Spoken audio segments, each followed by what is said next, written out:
To quote myself from almost 2 years ago, fuck. Now, I know it's cliche to hate the bells, but consider that it's also cliche to hate the taste of dog shit. There's good fucking reason. To sum up the issues with the bells in 2 statements would be extremely reductive, but there's 73 of these to get through, so bite me. Firstly, none of the characters are acting like themselves, and secondly, nothing makes any sense. Long-established characters bend over backwards to suit the plot's need, as does the very concept of logical cause and effect. Even the character moments that sound fine on paper fall flat because everything leading up to them is utterly baffling. All the beauty in this episode is achieved through great contrivances and contempt for the audience. Most plot points could have gone any other way, and this gargantuan waste of human effort would have been markedly more worth the approximately $15 million it cost to produce. That's enough money to paint the entire White House with Chanel No. 5, in case that was on your bucket list. The only halfway good moment is Sandor getting past this guard, and everything else is actively broken. We all know in our heads that this is a terrible episode, but if you actually go back and watch it, experience it, feel its story corrupting your bones, man, is it utterly insufferable on a moment-to-moment basis. We simply haven't the time to dissect every issue with every episode, so for completely abandoning the portrayal of so many main characters and failing to uphold the story's core tenets at a moment so critical as the narrative's climax, The Bells earns the esteemed title of the worst ever episode of Game of Thrones. Congratulations. Oh, it sounds like the firebending's back on.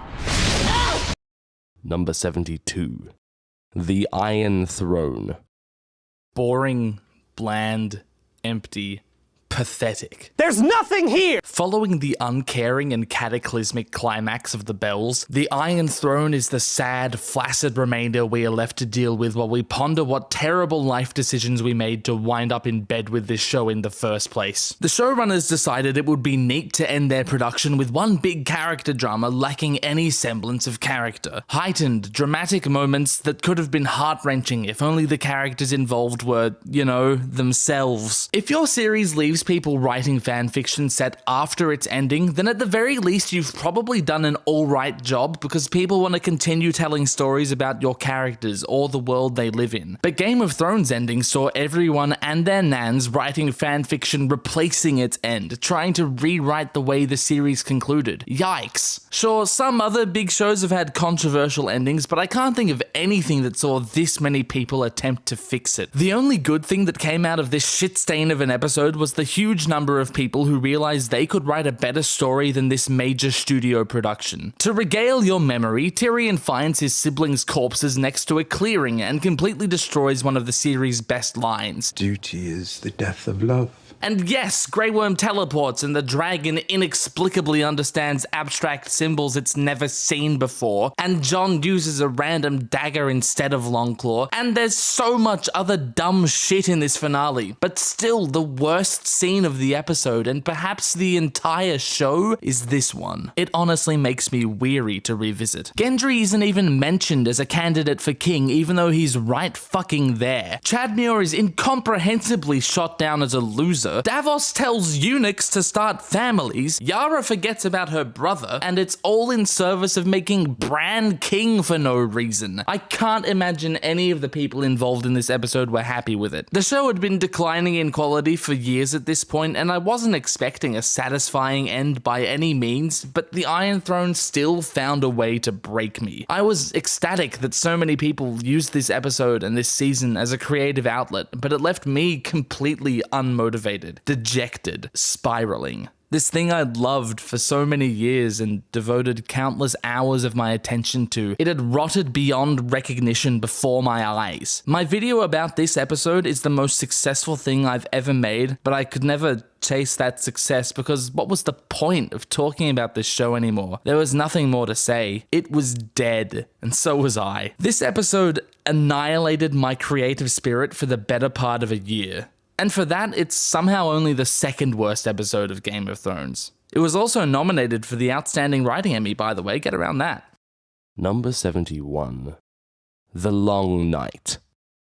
Every single thing that happens in The Long Night is stupid in at least 2 separate ways. If you're wondering why the battle is so nonsensical, it's because Benioff and Weiss couldn't comprehend the possibility that the people in charge of this thing might not be as woefully incompetent as they themselves are. The White Walkers were the show's biggest threat, introduced in the very first scene. 7 seasons were spent developing the conflict, emphasizing its importance, and building to its climax. No matter how stupid the rest of this show gets, you thought, this most major of plots must have a satisfying ending.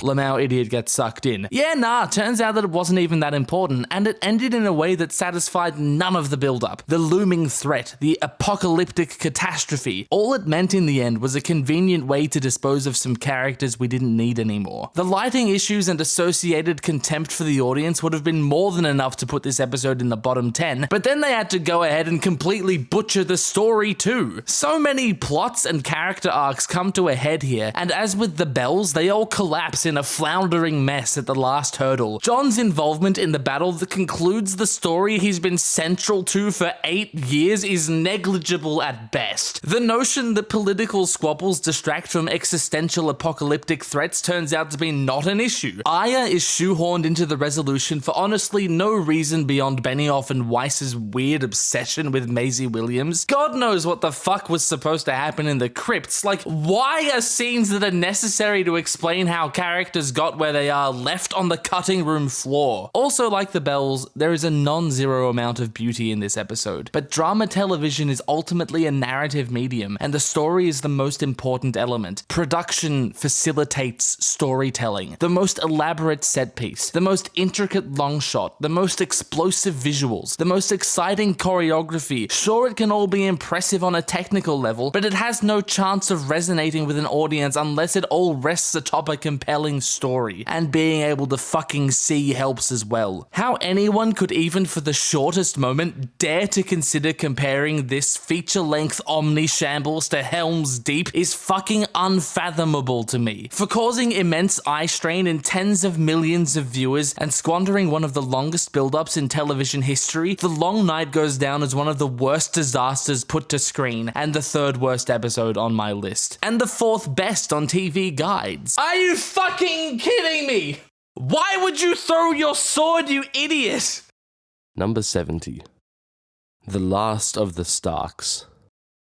If the Bells was where the train crashed into the side of an orphanage, it's only because the last of the Starks saw the train veering angrily off the tracks in the first place, probably due to confusion over speeding past the end of the line. The pacing of this episode is frankly bizarre. By this point, all the stories had been rolled into literally just one plot with 2 sides, so the show could no longer indicate the passage of time by jumping to a different story, as was its formula for the better part of a decade. So this feverish episode is forced to carelessly leap from one contrived story beat to the next with nothing to space out the events. Call it a scramble to set up for the bells or whatever, either way this episode is an outlandish comedy of errors. Obvious solutions to simple problems are routinely ignored by supposedly smart characters for the sake of getting the plot where it apparently needs to go, which is about as antithetical to Gurm's method of plotting as you could get. It's blatantly obvious that this episode was produced on what surely amounts to a first draft or near enough to make no matter. While Dany kind of forgot about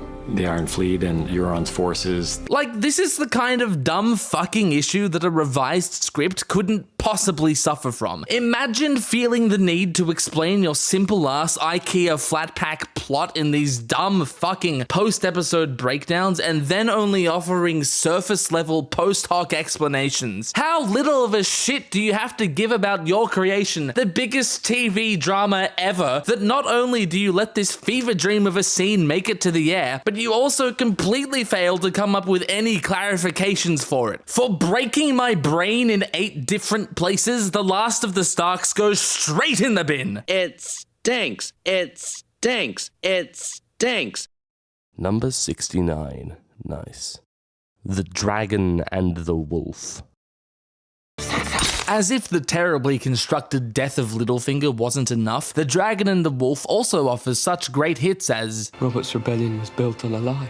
and There is no conversation that will erase the last 50 years. and Lady Sansa, forgive me. refuse. And I cannot serve two queens. and Maybe it really is all cocks in the end. and You're the strongest person I know. And look, we don't have time for all of them, as I do faintly recall saying that most lines in this episode are fucking dumb. Credit where it's due though, it does have this. And boat sex. This episode is a great demonstration of the show's growing lack of pacing and payoff, the lack of care given to the script. The culmination of the season-long conflict between Sansa and Arya is, well, it's resolved off-screen and leads to an unearned victory over Peter, a once thrilling character who is now a nothing villain. The incredible twist of Viserion being revived by the Night King was spoiled in the previous episode. Cersei's pregnancy was similarly told to us earlier for no real reason. Jon's parentage was told to us in the season 6 finale, and the twists that did happen in this episode are total bananas. Apparently it was the Night King's plan to destroy the wall with the undead Viserion, even though according to the showrunners themselves, that was an opportunistic grab. Was anyone surprised by this, by the way? Like, what the fuck else did you expect to happen? Aren't the season finales of this show supposed to have, like, big surprising twists? I guess that was an expectation they couldn't just leave unsubverted. All of this said, I think the biggest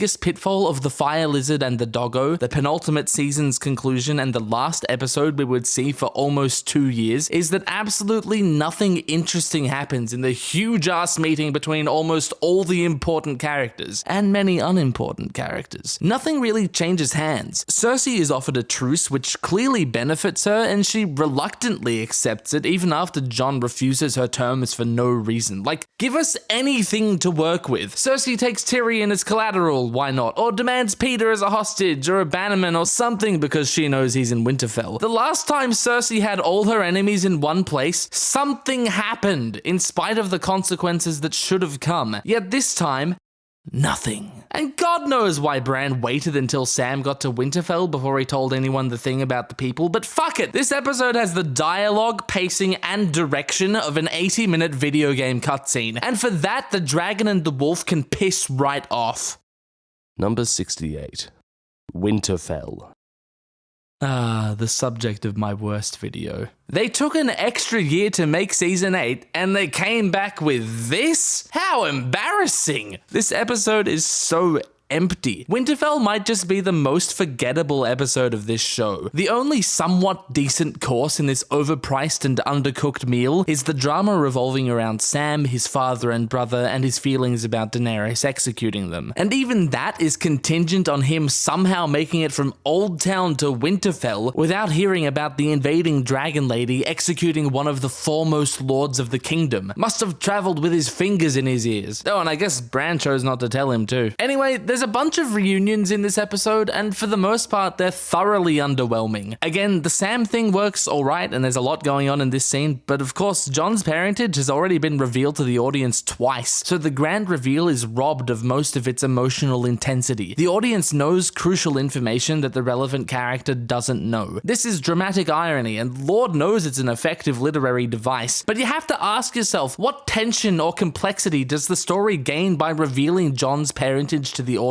before Jon himself knows? He's named King in the North after the first reveal, which is pretty irrelevant because it has like nothing to do with his parents, and boat sex happens after the second reveal, which like, okay, so the audience knows he's fucking his aunt. Great. I don't see how this is worth losing the weight that this scene could have had. As with the dragon and the wolf, the reveal in Winterfell was pointlessly spoiled earlier in the show. And those are just the problems with the best scene on offer. The rest of this thing is so fucking flimsy, I'm getting ready to yell Jenga. Is that a thing? Is that how you play Jenga? Ned Umber is sent to a gruesome and futile death so that he could do a spooky jump scare and not accomplish anything when Ed and Tormund somehow arrive at Last Hearth at the exact same time, after the huge zombie army had passed through. But they still beat them to Winterfell in the next episode. Theon rescues Yara in what amounts to a formality with no explanation. The incredibly important Golden Company is introduced, and Cersei speaks directly for the audience. I was told the Golden Company had elephants.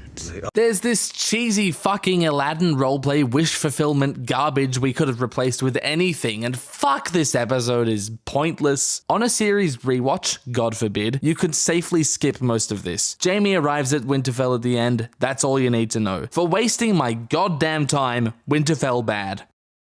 Number 67. Unbowed, unbent, unbroken. You may not have expected to see Season 5 appear so early on the list, but that's just because you've forgotten how utterly dreadful Unbowed, Unbent, Unbroken truly is. The opening of this episode is the longest continuous segment of the show where nothing happens. It is so boring. Arya's time at the House of Black and White is literally unremarkable. I've got nothing to say about it. The next scene has at least something, with Tyrion telling Jorah his father is dead, but it doesn't really go anywhere before we're snapped back to Arya to learn more confusing inconsistencies about the Faceless Men. We return to Jorah and Tyrion being captured by slavers, which is a fine scene, but it took 19 minutes for anything to actually happen in this episode, and the rest of its runtime does little to redeem this.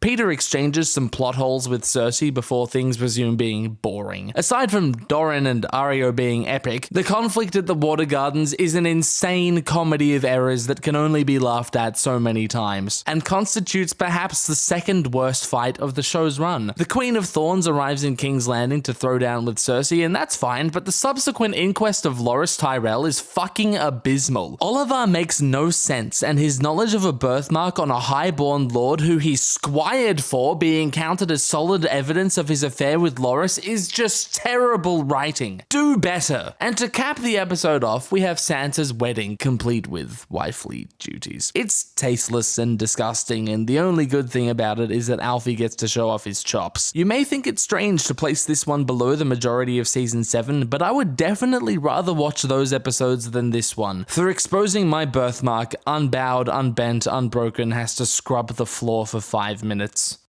Number 66. Beyond the Wall. When this episode first aired, I was convinced that it could not be topped. And yet, of the 7 episodes that came after Beyond the Walrus, 6 of them are worse than it. To begin describing the issues with this brainless zombie of an episode, I would have to... Wait, who the fuck is that?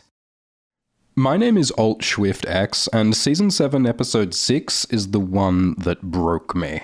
This is the one where Jon and his pals go on a zombie hunt beyond the wall, a random collection of incongruent characters with nothing in common but high Q ratings, band together on a suicidally dangerous journey deep into enemy territory, on foot, all so they can catch a zombie, so they can bring it all the way back south to show Cersei to convince her not to attack them when they go all the way back north to fight the zombies. There are so many reasons why this plan is terrible that it could be its own 73-part video. But when the plan goes predictably terribly, Jon asks Daenerys for help, by sending Gendry on a multi-day ice marathon to then send a raven south asking Daenerys to fly north to save them, while Jon and the boys sit and wait surrounded by the dead for days.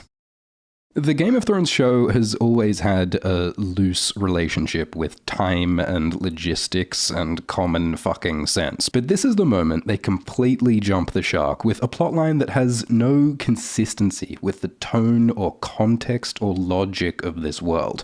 This doesn't feel like a grounded political drama. It doesn't even feel like a dark, mysterious fantasy. It feels more like a Marvel superhero movie, with the cool, fun heroes making cool, fun quips about cocks. Dick. Cock. While they fight faceless hordes of morally unambiguous bad guys. The whole farcical plotline is a blatant contrivance to get one of Daenerys' dragons killed, so that next episode the Night King can use this dragon to break the wall. Of course, this raises questions, like how did the Night King know that Daenerys would come? Was this a trap? Is he a greenseer like Bran? Can he see the future? He sure as fuck didn't see Arya coming in the final season. And why did the Hound see this mountain in a vision? Why did Benjen Stark return just to fuck off again? Why did they walk all this way instead of flying or at least riding a horse? In this episode, Beric says the living fight the dead, it's good guys versus bad guys, and we don't need to understand any more than that. The show tells us to stop thinking. Don't expect the mysteries and politics and relationships to make sense. Just shut up and clap for the dragons. And yes, the dragons look great. The effects are great. The locations, music, acting are great. But the story feels so contrived, arbitrary, and empty that the rest has no meaning. And shit, that's just the Jon storyline. At Winterfell, Arya and Sansa have this maddeningly frustrating, pointless, artificial conflict. Like, it makes sense that there'd be some tension between Sansa and Arya, but in the space of 3 episodes, Arya goes from a heartfelt reunion with her sister to literally threatening to kill Sansa and wear her face as a mask. It's so bizarre and out of character and over the top, but apparently that's the best the writers could come up with to keep the Stark sisters busy this season. All the worst aspects of the final season, with nonsensical, contrived character conflicts and unexplained, underwhelming White Walker bullshit, was all foreshadowed here in the penultimate episode of Season 7. Okay, look, great segment, but you'd better never try to upstage me again. For all the things that guy just said, I'm gonna wear Beyond the Wall's face as a mask. Get on my horse, I'll take you around the universe. Number 65. The Spoils of War. Between the unceremonious dismissal of Mira Reed, the miraculously underwhelming reunion of Arya and her siblings, and the duel between her and Brienne that nobody asked for, the spoilers of war cemented Winterfell as the place where characters go to die. Peter, get out of there! This episode is off the fucking walls. That sounds liberating. Dick on. Chaos is a Great big tits you could bury your face in. Missandei and Daenerys are giggling schoolgirls, Littlefinger is doing random shit just to see what happens, Cersei is trading debt for different debt, and the Lannister army is stretched thin for no fucking reason. Here, look at these inconsequential drawings I know nothing about. There's a reason that my video on this episode is a borderline experimental feverish meltdown. It's what I had to do to make any sense of this. Trying to critique this episode is like playing chess with a pigeon. A weird fucking way to spend your day. The majority of this dog's breakfast is built around the whacktastic battle at the end, because every episode's gotta have a big battle in it. That's what Game of Thrones is about. And yeah, it looks pretty cool, except for when Drogon's wings don't push the smoke and when they clip through that tree. Yes, I'm gonna be that critical, because for fuck's sake, if the visual spectacle is all you have, then you'd better be damn sure it's at least visually plausible when held up to any level of scrutiny. For spoiling what happens in the spoils of war, the spoilers of war gets a barely coherent analysis. Number 64. Stormborn.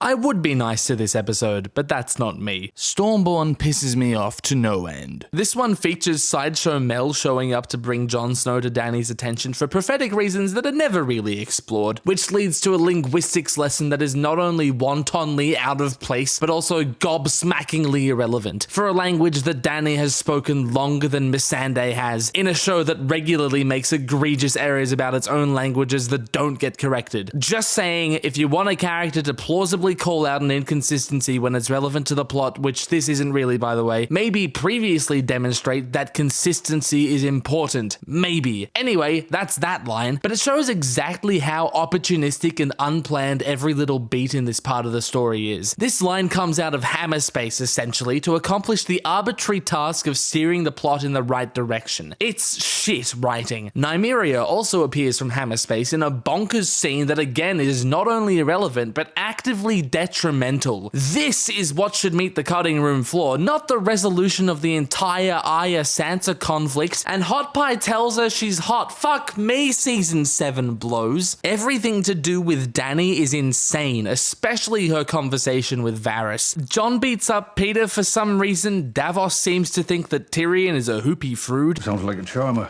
Qyburn is being cute when asked about military strategy. Randall makes no sense. He was a fucking Targaryen loyalist. We almost get some Yara Yuri before, well, every episode's gotta have a big battle in it. That's what Game of Thrones is about. But the Citadel isn't too terrible, and you know what? This scene's pretty hot. For showing me Jacob Anderson's ass, Stormborn is honestly higher on the list than it should be. Number 63.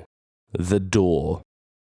Everyone's entitled to an opinion, so if you really like the door, I can't do a damn thing about it, nor would I intend to. But I can voice my utter confusion at that opinion. It has one scene of note, and beyond the shock of the first viewing, that scene has scant little of value on offer. It's not as though some grand mystery had been made of Hodor's condition and this is the epic reveal. No, really it's just a plot point for its own sake. Hodor had remained a fan favorite this far into the series in no small part due to the writer's inability to make him say terrible dialogue. Hodor! But honestly, looking back on the series, Bran fucking with his mind is just some weird anecdotal footnote. The real insanity and enormous issue with the scene comes into full view when you realize that dead-ass time travel is introduced for literally just this moment. It's briefly alluded to in Oathbreaker, so that's something, but it's about the only redeeming thing the door has going for it, and it's from a different episode. Summer is dismissed with about as much care as Leaf is, the three-eyed raven is nothing, even Rhaegar's actions make no sense, and fuck I'm looking forward to destroying this episode in its own video. As for the remaining 40 minutes of the episode, it also is terrible in fresh, unique ways. The King's Moot strikes me as a lazy insult to those who have read Feast and makes for a thoroughly underwhelming moment even divorced from the source material. Euron publicly admits to kinslaying and nobody cares. Peter offers Sansa an army and she refuses because she's so smart, and Brienne doesn't arrest or murder him for some reason. There's more boring shit at the House of Black and White, the Bloody Hand is a good reprieve, I fucking love Richard E. Grant. Dany exiles Jorah for a third time, but she likes him this time for some reason. Meereen fucking sucks, and we meet the essential priestess Kinvara for the first and also last time. She knows random shit about Varys, and it's all very mysterious and ooh, but it's fucking hollow, empty, and directionless. Sansa sends Brienne away to deal with the Blackfish, again a very weird plot point that just serves to put everyone in the right place for the one scene they're building to. You can't just put this shit in the same series as Gurm's masterfully crafted interacting plots. You gotta do better than that, man! While its lows aren't quite as low as those of seasons 7 and 8, after getting over the artificial shock of its climax, the door is sorely lacking in any highs. For going nowhere with a crazy idea, the door sits snugly below the next entrant. But man, it's a close one.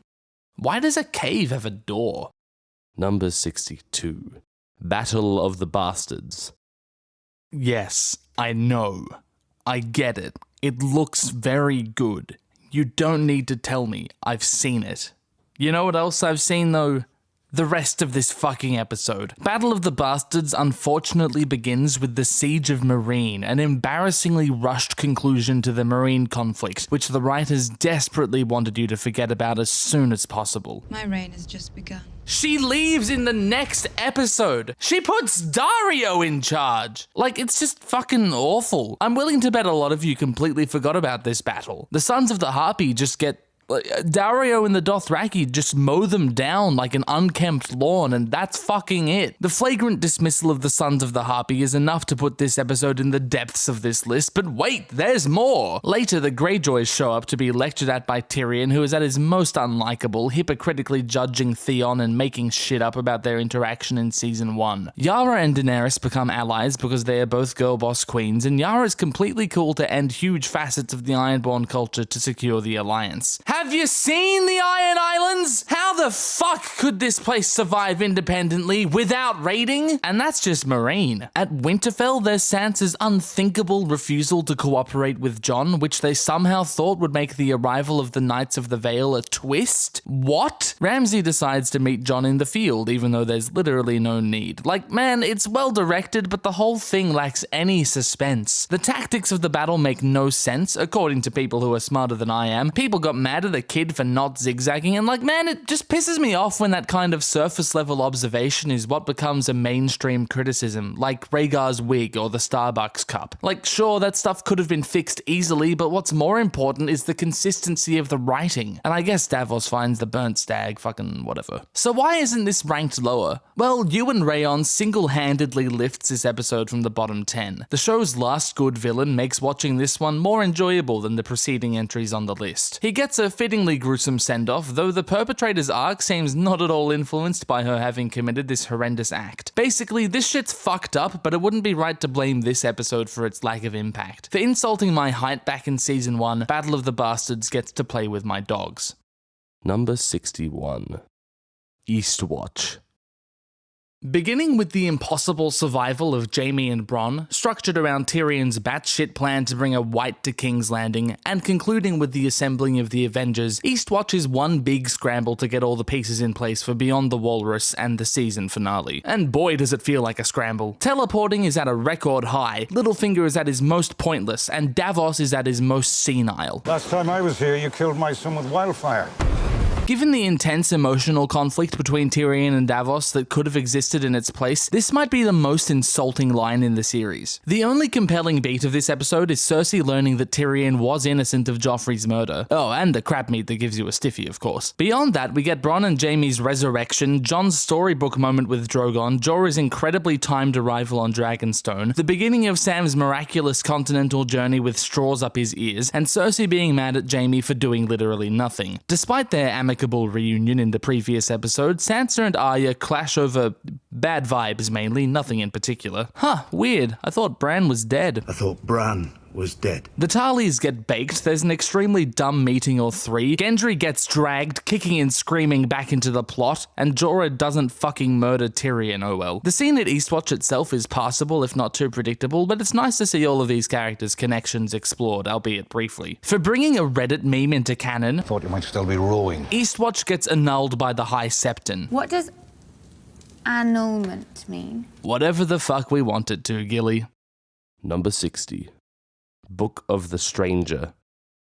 Despite harboring the genesis of Tormund's obsession with the big lady, Book of the Stranger sucks in a few major ways. Much of this episode is spent dwelling pointlessly on the High Sparrow and his unsubstantiated philosophy, leading to scenes so inconsequential I can't believe they would waste Jonathan Pryce's time like that. I'm so sorry, Papa. He's just talking about fucking shoes for minutes at a time, and it's as though this is all building to something, but man, it fucking isn't though. Honestly, King's Landing at this point in the show is just tedium. The first Stark reunion occurs at Castle Black, and yeah, it's pretty nice. I like how they brought together the two who cared the least about each other. Sansa tries to convince Jon to fight, but I'm tired of fighting. which is fair enough. Brienne tells Davos that she killed Stannis, and then she just walks away because her arc this season is all about doing whatever she wants and never facing repercussions. Meereen, as per usual, is dreadful. Somehow, Tyrion's proposed transitional period for abolishing slavery is perceived as unproductive, but the bigger problem is that the writers clearly don't know what to do with these characters in this plot, and the actors don't seem convinced of it either. Meereen in Season 6 is filler, and this is one of the worst examples of it. Theon decides that instead of complete servitude of the abusive Ramsay, he's gonna live his life in complete servitude of the abusive Yara. Osha's death is also fucking awful. Brilliant actors, but they can only lift a rushed concept so high. They so desperately needed to clean up these loose ends that they just did whatever they had to. Back at Castle Black, the Pink Letter is a frankly embarrassing adaptation that lacks any of the weight it does in A Dance with— hang on, I'm not supposed to talk about the books. Read the books, damn it. Anyway, this letter can fuck right off, and so can its mates. So many things could have been going on in this scene, but all that happens is Jon gets pissed off enough to fight against Ramsay. The Super Dario bros track Dany to Vaes Dothrak, and a comedy of errors leads us to this awful final scene with all the Khals and the big fire, and it's all just terrible. Even if the rest of the episode wasn't a boring mess, which it is, this egregious scene, which is honestly shot like shit, would shoot it pretty far down the list. Getting into it would take too long, so for now I'll just say that for making Daenerys completely fireproof with no explanation, the Book of the Stranger has to listen to me talking about shoes for like 5 minutes. Number 59. Dragonstone. Shall we begin? Fuck you, Dragonstone sucks. Arya's shenanigans at the Twins are a great setup for the incoherent wild ride that is Season 7. It was cool that they returned to cold opens for season premieres, and I will grant that it was good to see Arya doing anything for once. Strange that she got to the Twins before King's Landing though, that's kinda wacky. Anyway, she meets some guy, and I really just don't care. The only good scenes are Sam's shit montage coupled with the introduction of Slughorn and Sandor dealing with the past. The rest is pretty shit. Jorah is a full-time jump scare artist now. Brienne blames Podrick for trying his best, even though he's pretty good. Euron sucks as a villain, but at least Cersei's got a neat map. Winterfell fucking sucks now, as the only interesting person present has decided to sit this season out. Sansa has decided to become the worst character. The episode ends with Daenerys' capture of Dragonstone, because, of course, Stannis left it undefended, and there were no other more strategic points to stage an invasion from, for fuck's sake. It only makes sense if you're just gonna burn King's Landing, right? Ed lets Bran through the wall kinda just because he seems legit, and like, man, man, season 7 is just exhausting. Fuck, I'm glad I've made breakdowns on each of these episodes, because summarizing them is such a confusing nightmare. For completely wasting Billy Postlethwaite's cameo, Dragonstone gets to empty my chamber pot. Number 58. No one. If Jaime and Bronn's ludicrous fight with the Sand Snakes in Season 5 is when Game of Thrones jumped the shark, then what Arya gets up to in No One must be when it backflipped over a megalodon. Having survived a dip in the filthy fucking canal immediately after several stabs to the general abdomen area, the one other person Arya knows in the city who happens to be an unregistered nurse/chronic domestic abuser heals her up just in time for her to participate in a cartoonish foot race, including a moment a bit too close to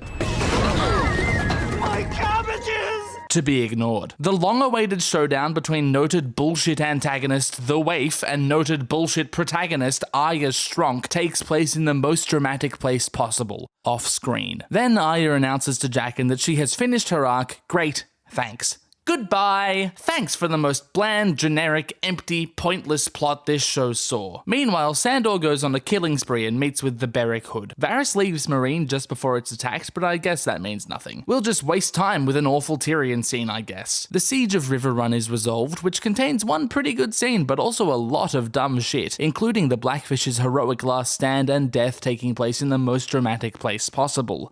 Off-screen. The King's Landing plot goes nowhere slowly, with Tommen banning trials by combat to ensure that nothing exciting could possibly happen. Qyburn spoils Cersei's big surprise for us, the awful fucking Siege of Meereen begins, and though it sees one of the show's stupidest plots finally concluded, no one is still doomed to endure fondly Bronn.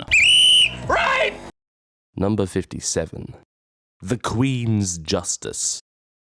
By a sizable margin, the most well-crafted episode of Season 7, The Queen's Justice is still quite shite. Carried by two standout scenes, unfortunately it is dragged down by, all the Season 7 going on around those scenes. To get the good out of the way, Cersei's vengeance against Ilaria is completely chilling and perhaps the last chance Lena gets to really do Cersei things. And Olenna's death and confession is, well contrived, still well written and acted. Like, the steps taken to get Jaime and Olenna in this room are dumb as fuck, but once they're in there, it's pretty damn good. I also want to commend this episode's title, which stands out as being quite clever and applicable amongst a bunch of episodes whose titles aren't. Now to get into the bad. Jon on Dragonstone fails to deliver in a number of ways. Davos is randomly a creep, and for some reason we're not telling people about Jon's resurrection. Melisandre has a random fucking conversation with Varys before Dany completely misses the point of having Jon come over in the first place. Euron parades through King's Landing and delivers the bomb. Excuse me, it's rude to interrupt. Cersei is Cersei for a bit before the insanity with the Iron Bank is established. Jon, Tyrion, and Daenerys take turns yelling about their problems. You lost two brothers as well. I thought Bran was dead. It's just so easy to get all this shit right, and they didn't. Peter is extremely confusing just for a bit of fun, then Bran comes to Winterfell and emotes. Jorah's cured of grayscale, and okay, that's not awful. I just started feeling better. It's pretty good, but then we get to the mental battles of this episode, because every episode's got to have a big battle in it. That's what Game of Thrones is about. Both Casterly Rock and Highgarden look like trash, no fucking clue how Euron ambushed them, and so quickly too. The Tyrell army can't hold a castle long enough for reinforcements, but Jon can chill out on a random frozen lake for 8 years waiting for Dany, I guess. So yeah, these battles kinda piss on the fire that was starting to burn here. For being the final episode of the show to not have Arya Stark, the Queen's Justice sits above the rest of Season 7, but not all of Season 8. Number 56. A Knight of the Seven Kingdoms. The best episode of the final 2 seasons' 13 episodes, A Knight of the Seven Kingdoms, still only made it to 18th on the list. Much as the trial of Jaime Lannister is a lackluster mess, it is decent character work for Brienne to vouch for him to convince Sansa. The ensuing tension between Daenerys and Jaime is never revisited. Fuck knows why. He killed her fucking father and she never brings it up again, but it's good for the moment. Tyrion is finally held accountable for his many missteps, but this also goes nowhere. It's as though Cogman is trying to steer the story in a more rational, consequence-driven direction, so perhaps with him at the helm, this story could have actually had a somewhat decent conclusion.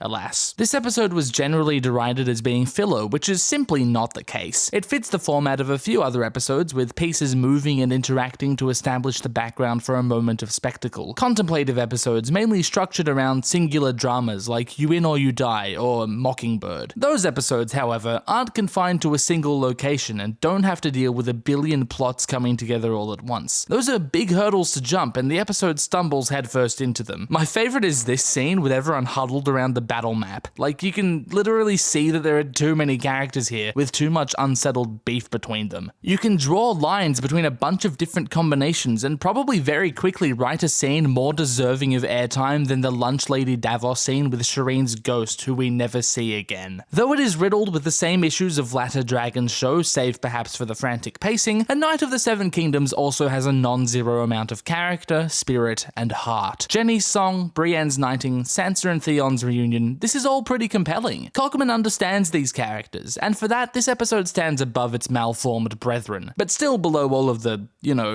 good episodes. For a glint of side boob and a guzzle of milk, A Knight of the Seven Kingdoms sits above the rest of seasons 7 and 8, which is kind of like being the fastest out of a family of sloths.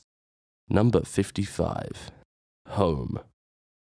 A slightly faster sloth, but still riddled with awful diseases, Home sees the return of Bran to the show because things weren't vague and pointless enough without him. We also meet Euron, which, great. Did we even need Euron? Couldn't Balon have just done all these things? There was rising tension between him and Yara anyway. I don't know, it just seems like we threw away a character we were already a little familiar with for someone brand new for no real reason. Anyway, Theon rolls his plot dice and decides he needs to go to Pike immediately. Fuck knows how he plans on getting that done. Ramsay kills his entire family, giving Roose a silly little death scene. For some reason, Davos is suddenly ride or die for Jon. Tyrion meets the dragons, which I hate because it led to a lot of people talking about one of my least favorite theories, but whatever, I guess it's not that terrible. King's Landing is slow as fuck. The best it's got going for it is this dick measuring between Jaime and Francis, and it's all just so pointless and meandering that I struggle to consider how anyone can call A Knight of the Seven Kingdoms filler and not this. To cap it all off, we have the resurrection and haircut of Jon Snow, nullifying any significance the previous season's finale had, as he is relatively unchanged by the experience. So why is it higher than the previous episode on my list? It's close, but this one has good old Ramsay being good old Ramsay, and the Theon Sansa farewell is pretty touching, albeit a little silly. For these reasons, Home rises just a smidge closer to the top of the dumpster. Number 54. Blood of My Blood. The only good thing this episode has going for it is also the only good thing that happens in Braavos aside from Mace's singing, and that's the bloody handplay that Arya watches. Everything else in Blood of My Blood is dull at best, from Walder Frey's cartoonish unveiling of Edmure Tully as his prisoner, to the mind-numbing revelation that Benjen Stark is alive and contrived, to the excruciatingly boring return to Papa's shoe sermon room. Gilly at Hornhill is a little cute, and I love listening to James Faulkner's voice. Is you getting back at me, boy? But Randall's relative mercy to Sam for breaking his oaths and bringing a wildling into his home is mildly inexcusable. Sam's defiance in the theft of Heartsbane isn't bad, but it makes promises for the story that aren't ever fulfilled. Ace Tyrell marches an army into the middle of King's Landing to no effect, but at least he makes a neat speech. So much time is dedicated to this boring as fuck religious uprising just for it to be snuffed out without any clarity, but don't worry, we'll get to that soon. Jaime's dismissal from the Kingsguard just so we can deliver him to clean up Riverrun later is fucking dumb, and good lord, don't get me started on inspiring Daenerys speech number 43 after she happens to locate her dragon hiding behind a rock. She names literally the entire Dothraki horde her Blood Riders, which again promises plot points that are never delivered on. She echoes Drogo's epic speech from You Win or You Die, but it never hits the same intensity or passion. But hey, Sam's mum is nice, and we get to see Joffrey die again, so it's not all bad. For giving Richard E. Grant some scenery to chew on, Blood of My Blood gets to ride a horse up a staircase? Wait, how the fuck did he do that? Number 53. Oathbreaker. But Glidus, Jon's back, and we see Arthur Dayne fight. Alistair gets hanged. This episode is Pogtown, and you should be the mayor. No, don't be weird like that. Oathbreaker smells, and it smells of rushed setup. We need Rickon around for episode 9? Quick, throw him in at Winterfell. We need time travel to be a thing for the door? Quick, have Bran get past Ned's attention. We need to give Davos a reason to dedicate his life to Jon Snow. Oh, they didn't actually set that one up. We need Arthur Dayne to seem like a big deal even though he's only been mentioned once? I don't know, just give him 2 fucking swords, who cares? For some reason, Howland saving Ned's life is considered dishonorable. This is war, baby, anything goes. The old dude pulls Bran out of the flashback for no reason whatsoever, so the whole scene feels super random, like why the fuck were we here in the first place? Sure, the duel itself is a spectacle to behold, but it's total whomping bollocks. Bran has Heard the story 1,000 times. yet somehow we never have. Vaes Dothrak is nothing like season 1 for some reason. Varys blackmails a sex worker, which is shockingly one of the least boring scenes in Meereen, but don't be too impressed by limboing under a 7-foot bar. The small council scene is actually kind of fun, which earns Oathbreaker a few points, though they're quickly thrown away by Tommen's chat with the Pope and Rocky's training montage. Do you like how they gave Rickon no lines because Art Parkinson's voice had already broken? Undead John's short-lived coldness and indifference is an interesting development that I really enjoy, and I can't blame this episode for completely dropping that facet of his personality. However, as vengeance for Ollie, I'm going to put Oathbreaker's head through the dryer. Also, Sam's on a ship. What kind of god would have a pecker that small? Number 52. The Broken Man. I do like a cold open. I do like the Hound. I do like Ian McShane. I do like Edmure. I don't like whatever the fuck this is supposed to be. Having defied an order of assassins, the Broken Man sees Arya brazenly and smugly galloping around Braavos before enduring the ultimate vibe check. The waif should have gone for the head, but honestly Arya should die from this shit either way. I fucking hate this scene and it's mutual. The High Sparrow continues to soak up screen time, but this bout of boring Sparrow scenes is probably the best simply because Marjorie shows the slightest glimpse of actually scheming at all. Jon's adventures rallying the North are lackluster. The scene with the wildlings is the best of them because 1-1, and there's some notion of Jon as a religious figure. He died for us. Except it's not really framed that way, and it's entirely abandoned for the other scenes. I guess Lyanna calls Sansa Sandra, that's pretty cool. And Lady Sandra is a Bolton. Also a Lannister. Lannister. Sandra Lannister's continued resistance to using Peter's army infuriates me, but hey, Blackfish. You guys like the Blackfish, right? You like the Blackfish completely ignoring the motto of his house? Awesome. What else? You know, I guess I like the episode's title being woven into Sandor, Edmure, Jon, and Theon. Oh yeah, Theon. I have mixed feelings on this scene, but mainly it's filler that only serves to remind you where they're going. This is a weird episode, so for being so ballsy as to shove the Hound in our faces, the Broken Man can go for a lovely open wound swim through a disgusting canal. Number 51. The Winds of Winter. I wish I could watch those first 23 minutes for the first time again. Production-wise, every moment from the first tolling of the bell to Tommen's death is undeniably, jaw-droppingly gorgeous. Though I had been disillusioned by the show for some time already and bored mindless by the plot leading up to this climax, the opening sequence of The Winds of Winter completely captivated me. Tommen's death is, as far as I'm concerned, the last truly beautiful moment of Game of Thrones. It was this dramatic, suspenseful, musical avalanche that saw a beloved character briefly return to sinister form. Finally, I was watching the show I fell in love with again. I could breathe. What an exhilarating, masterful scene. So why is this episode 51st on the list and not like 10th? Everything about this sequence is perfect. Well, everything except the writing. But that would require getting too nitty and too gritty for this video. I'll cover it in the piss take before too long. I can and will dissect the writing of this scene and demonstrate where it falters, but there's no need for that when I can just point to, say, the rest of the episode to justify its placement. Okay, that's an exaggeration. Jaime being a prick to Walder Frey is also fun to watch, even though it's a little strange. And this one guy at the Citadel is fun, even though it's insane they didn't already know about J.L. Mormont's death when Tyrion knew before he left King's Landing. And yeah, look, Davos's rage at Melisandre is also great. I loved that girl.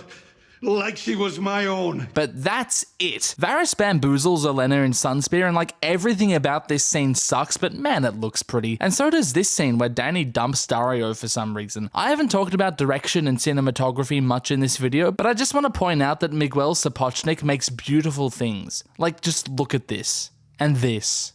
And this. Whatever happens in House of the Dragon, I'm sure it'll be pretty. Frey pie happens and Arya kills the geezer before he even eats his sons. What's the point? The whole thing is cartoonish and laughable and I don't want to talk about it. Peter is weird to Sansa, but what else is new? Benno abandons Bran and Mira at the Walrus, where we learn that Jon is actually the son of, you know what, it isn't that important. The reveal is so good they decided to do it 2 more times before the show ended. He's named King in the North in the aftermath of Bastard Ball, which is strange because Jon lost the battle, is a bastard, and surely many people would still see him as a Night's Watch deserter, especially given that he isn't referred to as a religious figure. Rallying behind Sansa or Robin or even Peter would make much more sense, but that doesn't tick the wish fulfillment box. Whatever. Jaime returns to King's Rubble just in time for Cersei's equally nonsensical coronation. The episode concludes with Dany's amalgamated fleet swarming towards Westeros, complete with Varys by her side because that makes sense. So yes, there's a lot to love about the Winds of Winter, but there's also so much to hate. I'm softer on it now than I have been in the past, and perhaps that trend will continue, but for now, I'd prefer to watch any of the episodes above it on this list. Starting with, very narrowly might I add.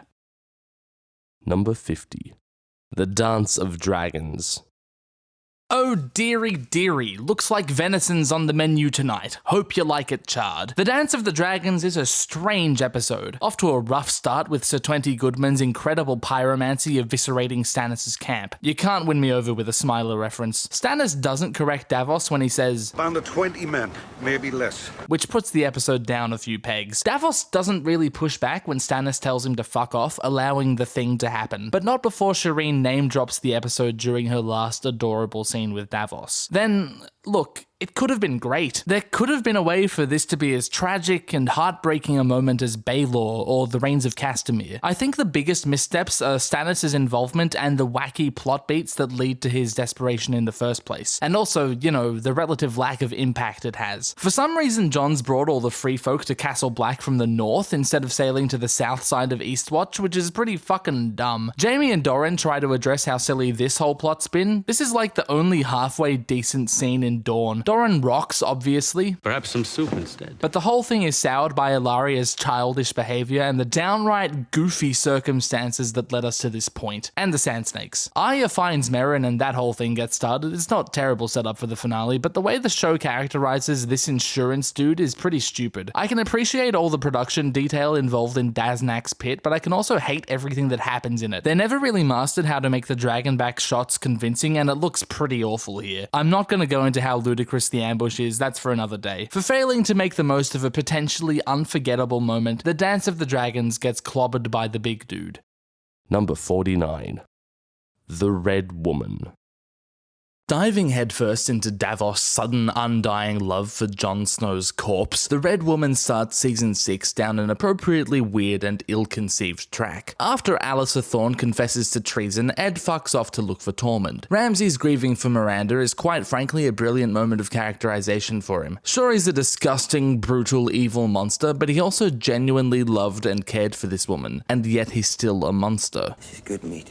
Feed it to the hounds. This scene alone is enough to place it above what we've seen so far, which is pretty lucky because this episode doesn't have much else going for it. Theon and Sansa flee Winterfell and are saved by both Brienne and continuity errors. The fight is pretty fun, but I truly hate what it means for Brienne and how it demolishes the weight of her story. Pogdrick is pretty epic though, that's fine, and the oath to Sansa is kinda cute. Cersei's grieving for Myrcella is great because Lena, but it's undercut by the insanity going underway in Dawn, and in King's Landing, and in Meereen, oh god. Misa means mother in Valerian. No, it fucking doesn't. You have the Conlanger on staff. Why did this happen? Dany's fleet burns just so she has a reason to need ships later on. The Super Dario bros track Dany, and even though the premise is dumb, I rather like their dynamic. Dany's travels with Moro are mostly just disappointing reminders of how cool Drogo was. Always good to see Arya beaten up a little, of course. Alyssa confronts Davos and co, which itself isn't bad. Then we learn that Melisandre is old. Great. For wasting Alexander Siddig's time, the Red Woman is good meat, feed it to the hounds. Number 48. Sons of the Harpy. You may think I've been harsh on Meereen, so to be fair to Sons of the Harpy, let's keep an open mind and see what it has on offer.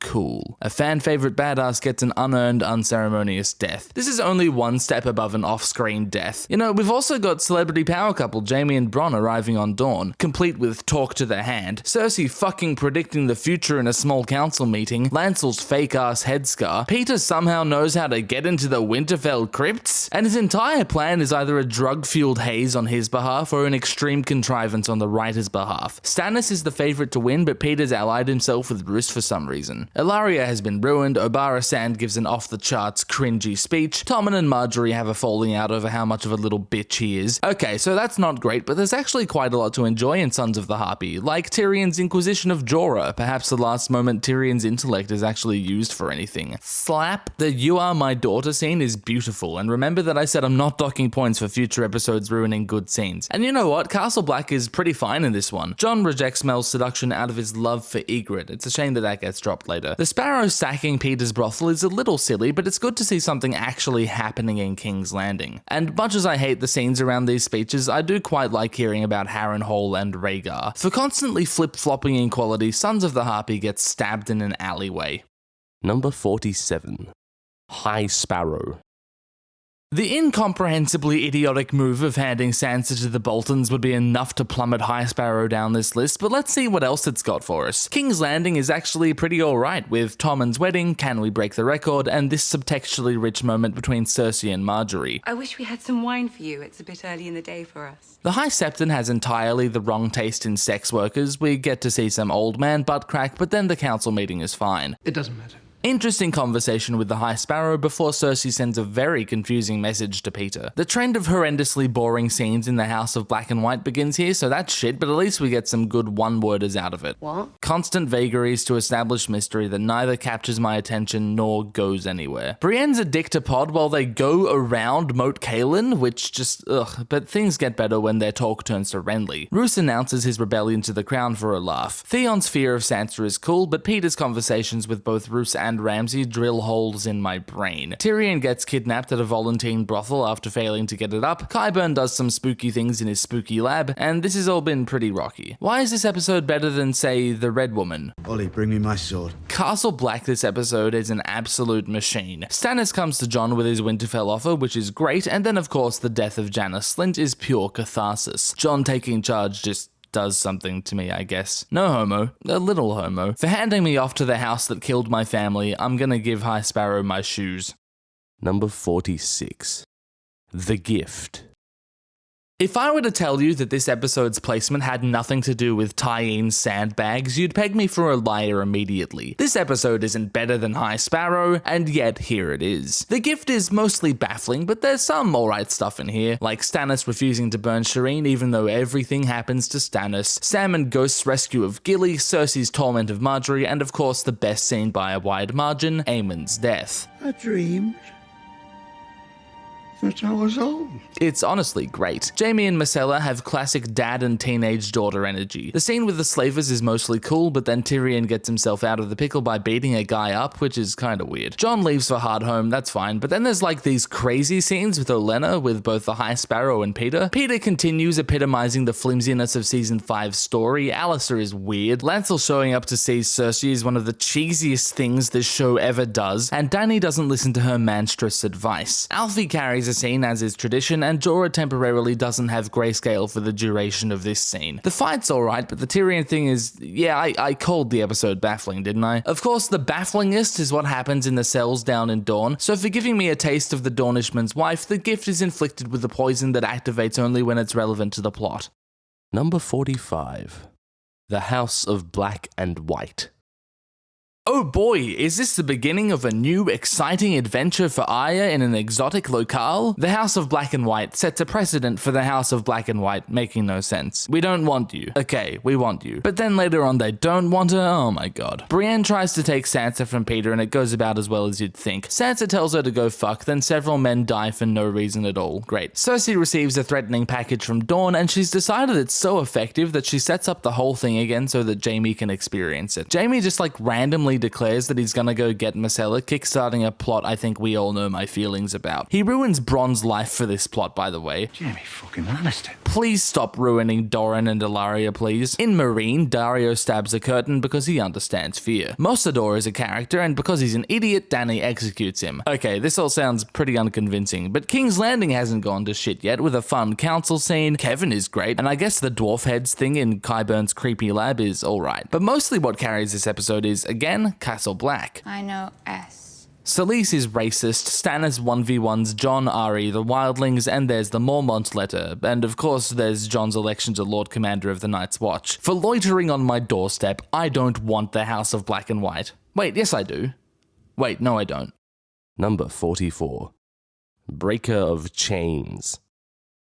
Joffrey's bloated corpse is one hell of an image to begin an episode with. Breaker of Chains is largely framed around figuring out who killed Joffrey, and I think the best it gets is this scene with Podrick in a cape where Tyrion tries to figure it out. He doesn't quite make it, but it's still a fun one with a touching farewell. Peter kills Dontos after Sansa is delivered. He was a drunk and a fool, and I don't trust drunk fools. Okay, so why did you include him in your plan when surely there was someone more reliable you could have had do this? Olenna and Marjorie talk about their husbands' deaths before we get Grampy Tywin counseling Tommen over his brother's corpse, and he invents Orys the First for some reason. I like the lesson he's teaching, but the speech itself is a little wonky. Bit of wonk on that one. Then, oh, it's this scene. I keep forgetting that this actually happens, and I'm pretty okay with that. What a weird, disgusting blotch on the show with no justification. So yeah, this episode is pretty good if you take this bit out, but for some reason HBO didn't do that. Arya and Sandor have a cute time meeting this little family. I hope they can get along. Oh no. The Slayer sends Gilly away, good setup for later in the season. Stannis is super fucking mad at Davos for releasing Gendry, but he's chuffed that Joffrey's dead. Davos has no clue how to find money, so it's lucky that Shireen's reading lesson reminds him that banks exist. Oberyn explains bisexual energy to Oliver, but Tywin interrupts and their conversation is great. Ollie gets traumatized and goes to the Watch. Jon wants to root out the mutineers. It's a little contrived, but not terrible. The dick measuring at Meereen gets a special place in my heart as the first scene I ever saw, but for turning Belwas shit into Dario's piss, Breaker of Chains' mother was a hamster and its father smelt of elderberries.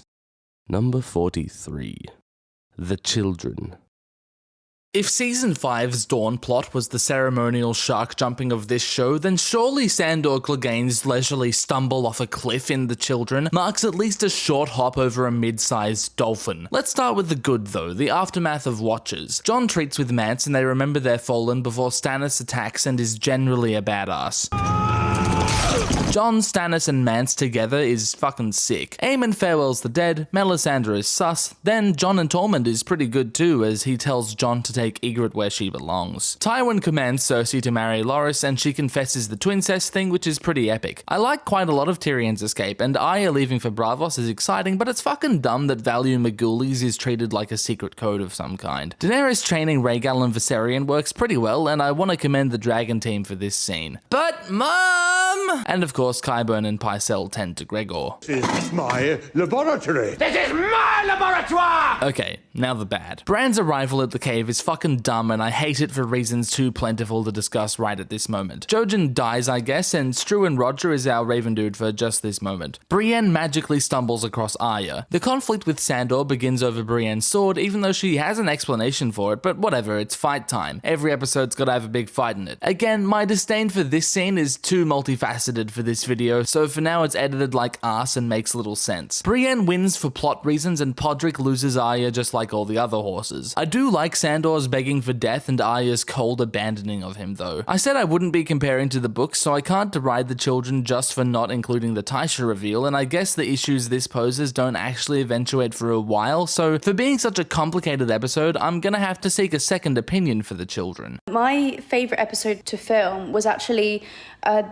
there was one at the end of season 4, and it's when the Baratheons arrive at the wall, and that was my favourite because before then I'd only ever filmed with one person maximum at a time, and I kind of just walked into this set and there were so many people and so many cast members, and I'd never seen anything like it. I'd never filmed anything where there were so many people with like extras and stuff, and yeah, it was just really cool, and I found out that there was a sweet van as well, which was really cool as well. So that was one of my favourites to film. Thanks, Kerry. I wonder what it's like to be that positive. Number 42. Kill the Boy. Barristan's dead, Dany goes all heresy, immolating some random dudes because she feels like it. Wormo likes Missandei, then Dany agrees to open the fighting pits and marry Hizdahr. Meereen is pretty loopy and kill the boy, so let's see what else is going on. Tyrion and Jorah sail through Valyria, where the Stone Men are, I guess, and they spot Drogon before all this happens. Don't know how they made it out, but Jorah Connington is an interesting development. Fortunately for this episode, the rest of it takes place in the north. Castle Black remains pog as fuck with some killer, memorable moments. Kill the boy, Jon Snow. Easy thing to say to a man in chains. A Targaryen, alone in the world. It's a terrible thing. Fear. What?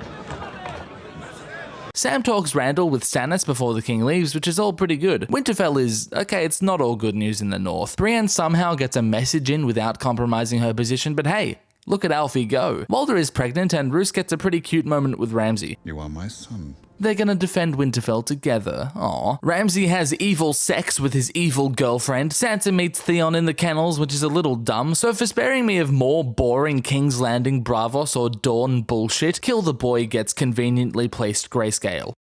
Number 41. Mother's Mercy.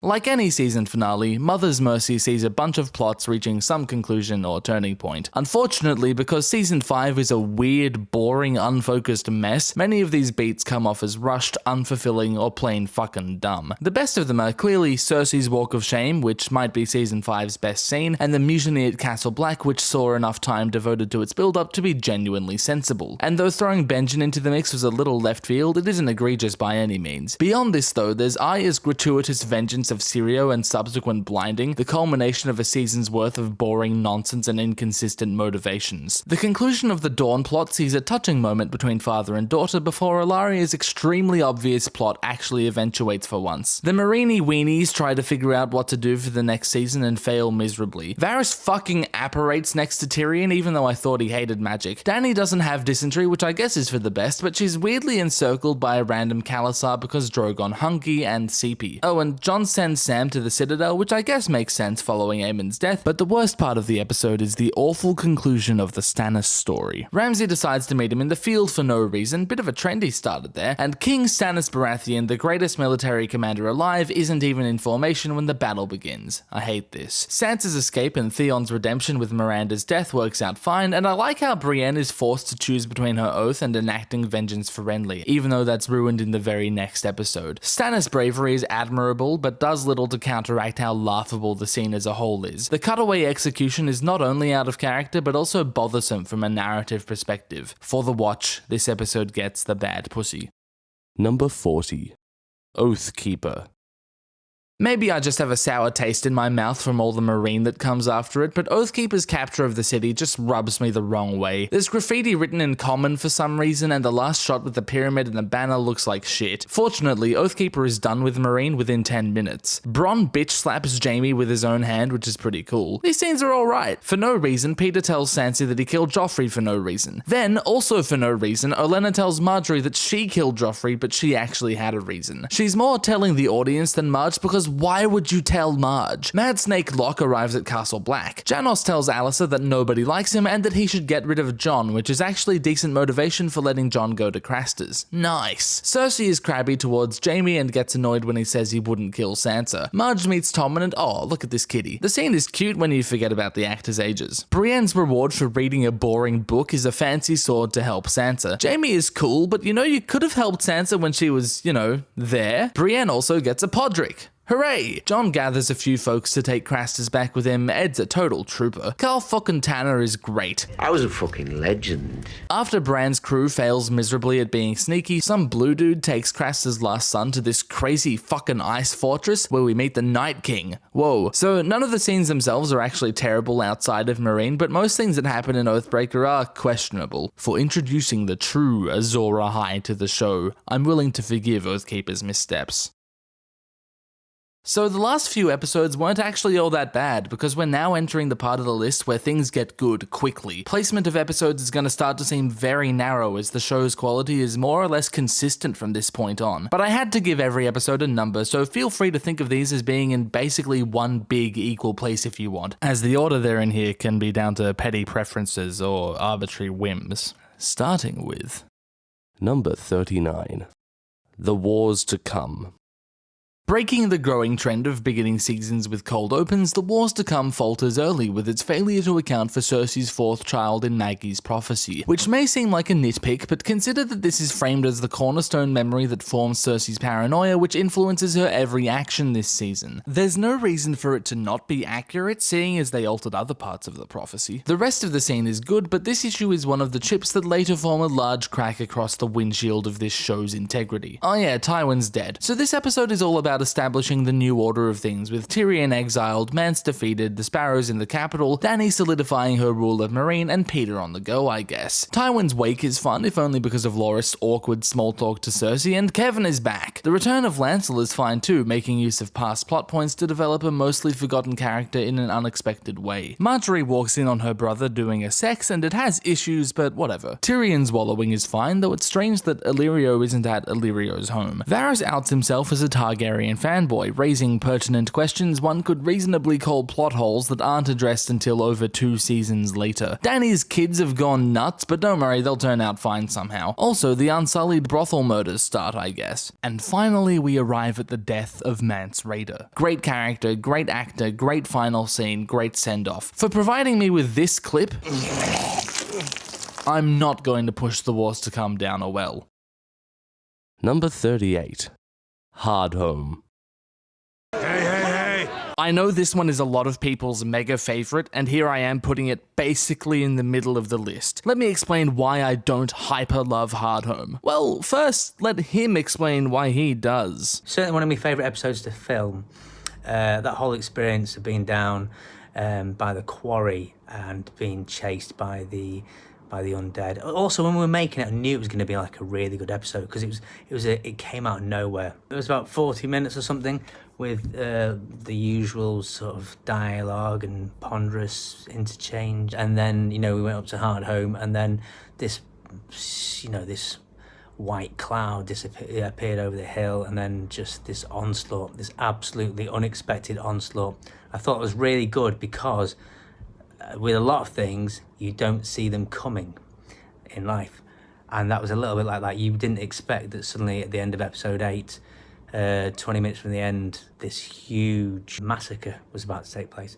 So I loved that. Thanks, Ben. He's totally right. Hardhome, the battle, is an epic moment that just erupts out of a run-of-the-mill episode. However, I'm not here to review Hardhome, the battle. I'm talking about Hardhome, the episode. And run-of-the-mill for Season 5 isn't much to write home about. So yeah, it sits above the rest of Season 5 for the battle, but the rest of it still is Season 5, Like the scene in the pyramid where Tyrion meets Daenerys and Jorah's there too, that's pretty dumb. Anella torturing Cersei is okay, but it relies heavily on Lena's carrying ability. There's more nonsense in Bravos, the waif is insane as usual. Sansa learns that her brothers are still alive, not that one though. Roose holds council and Ramsay sends his good friend Sir 20 Goodman to deal with Stannis. Either Daenerys or the writers have no self-awareness during this conversation, and I can't tell which. Then we get Break the Wheel, which a lot of people like, and I'm not one of them. Sam accidentally tells Ollie to kill Jon while explaining how altruism works. Hardhome itself has issues, but those are for another time, and I'll never dispute how strong this ending is. But for tricking everyone into thinking it's a great episode, I'm going to break Hardhome's wheels and cut its brakes.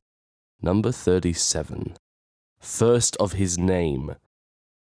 Okay, now we're cooking with gas. First of His Name is a good episode. The one problem I have with it is Tywin declaring that the entire mining industry in the Westerlands has gone dry, which is this ludicrous plot point that is only ever lampshaded going forward. Besides that, it's all pretty good. Dany makes the choice to stay in Meereen, not knowing how boring it's going to be, and her reasoning is good enough, I guess, with the rest of her conquests in Slavers Bay already falling back to their old ways. Tommen's crowning is good fun, the Bloody Gate is a thing, and we finally reached Lysa. She's insane and it's great. I'm not a fan of how this episode needlessly spoils that Lysa killed Jon Arryn when that would have been much more dramatic a reveal 2 episodes later. Kinda tells of pacing issues to come. Brienne and Podrick's relationship deepens a little, which is great. Sandor mocks Syrio for being killed by Meryn, fair. Oberyn and Cersei discuss their daughters, and it's really good. The showdown at Craster's is actually really well structured now that we're actually here. Things go from completely in Tanner's control to absolute chaos very quickly, but it's all established in such a way that it maintains coherence. Thomas Brodie Sangster is great, the lock deception is handled well, and of course I love the boss fight. Rast is killed by Ghost, Bran resolves to leave Jon and go north, and the wives burn down Craster's keep. Pretty good ending to a pretty tolerable episode. For being, like, not terrible, first of his name gets a pat on the— Wait, you didn't skin the rabbit, you fucking idiot!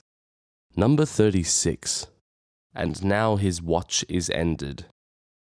Oh, hello, Season 3. And Now His Watch Has Ended is a good episode, but it's not great. I try to judge each episode as isolated as possible, but it's not lost on me that this one has the poor fortune of being sandwiched between 2 excellent episodes. We're now at a point where to truly criticize the episodes, I have to go into really finicky nitpicks, like how Joffrey says that Rhaenyra's remains are in the crypts beneath Baelor's Sept even though it was built over 40 years after her death, or like Brienne chastising Jaime's worldview as though she isn't also a pampered highborn. And even those have asterisks attached to them, which weaken the criticism. Theon tells some guy he's just met the incredibly sensitive information that Bran and Rickon are alive, I guess. That could have been better. The rest is fine work. Jaime's torment shows his great pride and resolve. Varys has a sorcerer's ship express from Essos and susses out Peter's plans for Sansa. Joffrey gets a taste of popular praise. Cersei confronting Tywin about her prospects makes for a great scene. I distrust you because you're not as smart as you think you are. Varys cucks Peter in a beautiful way, and this dynamic between him and Olenna is great. Girl talk with Marjorie and Sansa is good shit. It's all good shit, man. And then there's the mutiny at Craster's and Sam's flight with Gilly and her newborn. The Brotherhood interrogates the Hound and Dany bloods the Unsullied early. It's a good sign that an episode this relatively consistent is this far down the list. For reminding me that this show was actually fucking phenomenal, I apologize for the placement of "and now his watch is ended." There's just too many good episodes. Such as... Number 35. The Old Gods and the New. Nothing at all wrong with this one, it just kind of blends into the background. The focal point for me in The Old Gods and the New is Harrenhal, with some delicious Grandpa Tywin scenes. Peter shows up, which is fun for Arya. Tywin tells her about Jaime's learning disability, Lamau, and Amory has to die. Jon with Corran is alright too, with the capture and failed execution of Ygritte. Theon captures Winterfell and then beheads Roderick because he's an idiot. Osha later escapes with the boys, wolves, and Hodor. The riot of King's Landing proves Sandor's strange sense of duty and complicates Sansa's perception of him. Cat returns to Robb, who is learning about... Anyway, he puts Roose's boy in charge of retaking Winterfell. Oops. It's all pretty good, but for stealing my dragons, the Old Gods and the New get strangled to death off-screen. Number 34. Garden of Bones. There's a bunch of fucked up shit in Garden of Bones, like Joffrey's torment of Sansa and then these sex workers, the horrifying torture practices at Harrenhal, Melisandre's sneaky shadow lad, this battlefield amputation, the Garden of Bones itself, and Marge's ice cream cone dress, and of course the most scathing insult of the whole series. Ornaments, salt and smoke. Is he a ham? Robb's instant googly eyes for Talisa are a little strange, as are the 13, but so much of this episode is great. The tension building up to the Battle of Oxcross, Tyrion's rescue of Sansa, the genesis of Grampy Tywin, Kat's hatred of Peter and the futility of her trying to de-escalate the Baratheon conflict, and yeah, the realization of the fuckery Melisandre is capable of. The standout character this episode is Tyrion, not only for saving Sansa and pooping on Meryn, the next time Sir Meryn speaks, kill him, but also for this incredibly fun, quick, and clever scene where he blackmails Lancel. However, it appears that someone has pissed in Hot Pie's pants, so for that, Garden of Bones will have to be amputated. Very sexily, though. Number 33. Cripples, Bastards, and Broken Things. Season 1 had to show up somewhere for the first time, I guess. Cripples, Bastards, and Broken Things is not a bad episode by any means, aside from maybe camera work, but it is the least good episode of Season 1. After Tyrion's so nice to Bran, he's a complete and utter Susan to Theon. Fuck knows why. We meet Sam, wow, and Janos Slynt shows up for the first time. Oh, and Gendry. King's Landing is mostly a fun ride with Ned investigationating Jon Arryn's death, but there's also this scene where Mordain and Sansa are weirdly alone in the throne room, room, Jory and Jaime making chit-chat outside Robert's harem to give their fight next episode more weight, and of course the death of fan-favourite character Sir Hugh of the Vale, who we also met this episode. Peter is weird to Sansa, Pycelle's old, and this one where Cersei assesses Ned is great. I love Vaes Dothrak, but that's just me. You know how I love a man who's completely delusional. This is my army. For capturing my brother in an inn, cripples, bastards, and broken things might be getting a knife through the eye soon. No, that's not me. Number 32. The Nightlands. Yep, it's pretty good. Number 31. Mockingbird.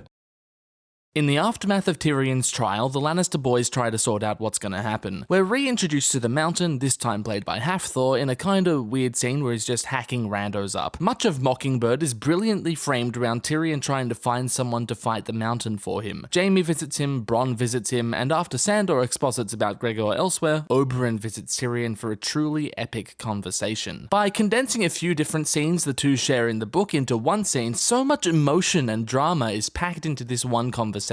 I will be your champion. It's such a fucking epic pog moment. It would be great to end the episode on, but it's called Mockingbird, and there's an even better moment waiting for us. Perhaps the last cool thing Peter does, Lysa's death is undercut by first of his name having spoiled the reveal that Lysa killed Jon Arryn, and yet it's still incredibly strong and dramatic. The whole sequence at the Eyrie builds to this moment, as does Lysa's mental state across the first season, and the shock satisfies without fail because this plot is actually significant. Looking at you, the door. So it sounds like I love this episode. Why is it all the way up here? I mean, the rest isn't awful, it's good, but few episodes can remain this cool for the whole runtime. Castle Black sees a compelling exploration of strategy in preparation for the upcoming battle. That's cool. The Hound kills an old guy and Arya kills Rorge. Marine sucks and Melisandre is naked, without the necklace, and not ancient. So for giving up on the gravy, Mockingbird gets to go skydiving.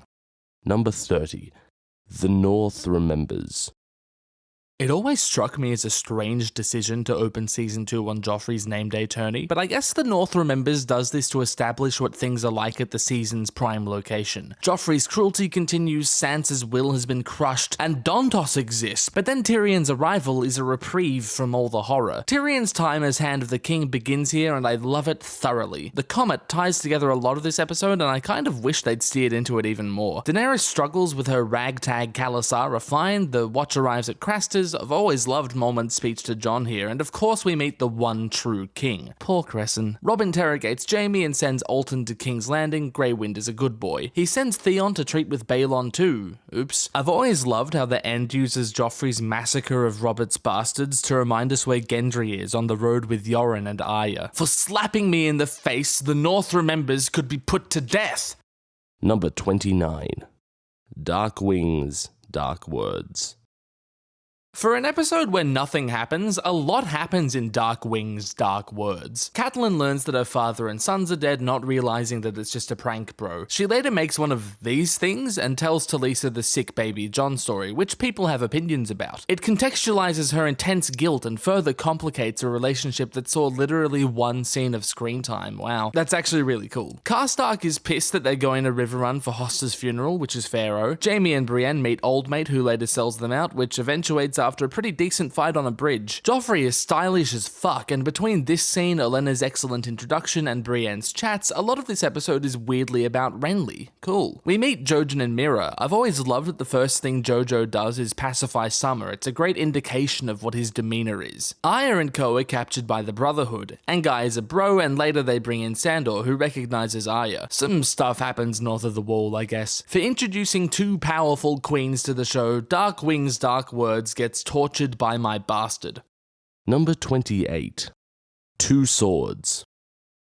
Continuing the trend of cold opens for season premieres, Two Swords starts season 4 strong. Reforging Ice is brilliant, resourceful storytelling, so it bothers me that when these two swords are reunited in seasons to come, no point is made of Ice being made whole again. When Tywin gifts one to Jaime, there's no talk of Bright Roar, which is strange because it is in the show canon. He wants his son out of the Kingsguard as though that's a thing. Tyrion greets the Dornish, which serves for a great non-intrusive introduction to Dorne and to Oberyn, as he's not there. He's busy Cersei wrecking shit up at a brothel, and this is exposition heavy, but it's good shit, adding more depth to established events and making use of a fantastic performance. We meet new Dario, Tyrion fails at consoling Sansa, Shae is confusing and I hate her, and a Cersei spy overhears her. Cersei's mean to Jaime, now with new hand, but her resentment is understandable. Jaime does nothing about Sansa, which is a shame because this was going so well. The Thenns really aren't that intimidating. Jon goes on trial and gets to be all sassy to Janos, which is great. Aemon lets him off the hook because he's a Chad. Brienne introduces herself to Olenna and Marjorie as though she wasn't Kingsguard to Marge's husband. Joffrey looks dapper and accuses Jaime of being non-pog. Dany wants to look at dead children. We re-meet Dontos, which is fine, again some resourceful storytelling, and then the obvious best moment. I understand that if any more words come pouring out your Susan mouth,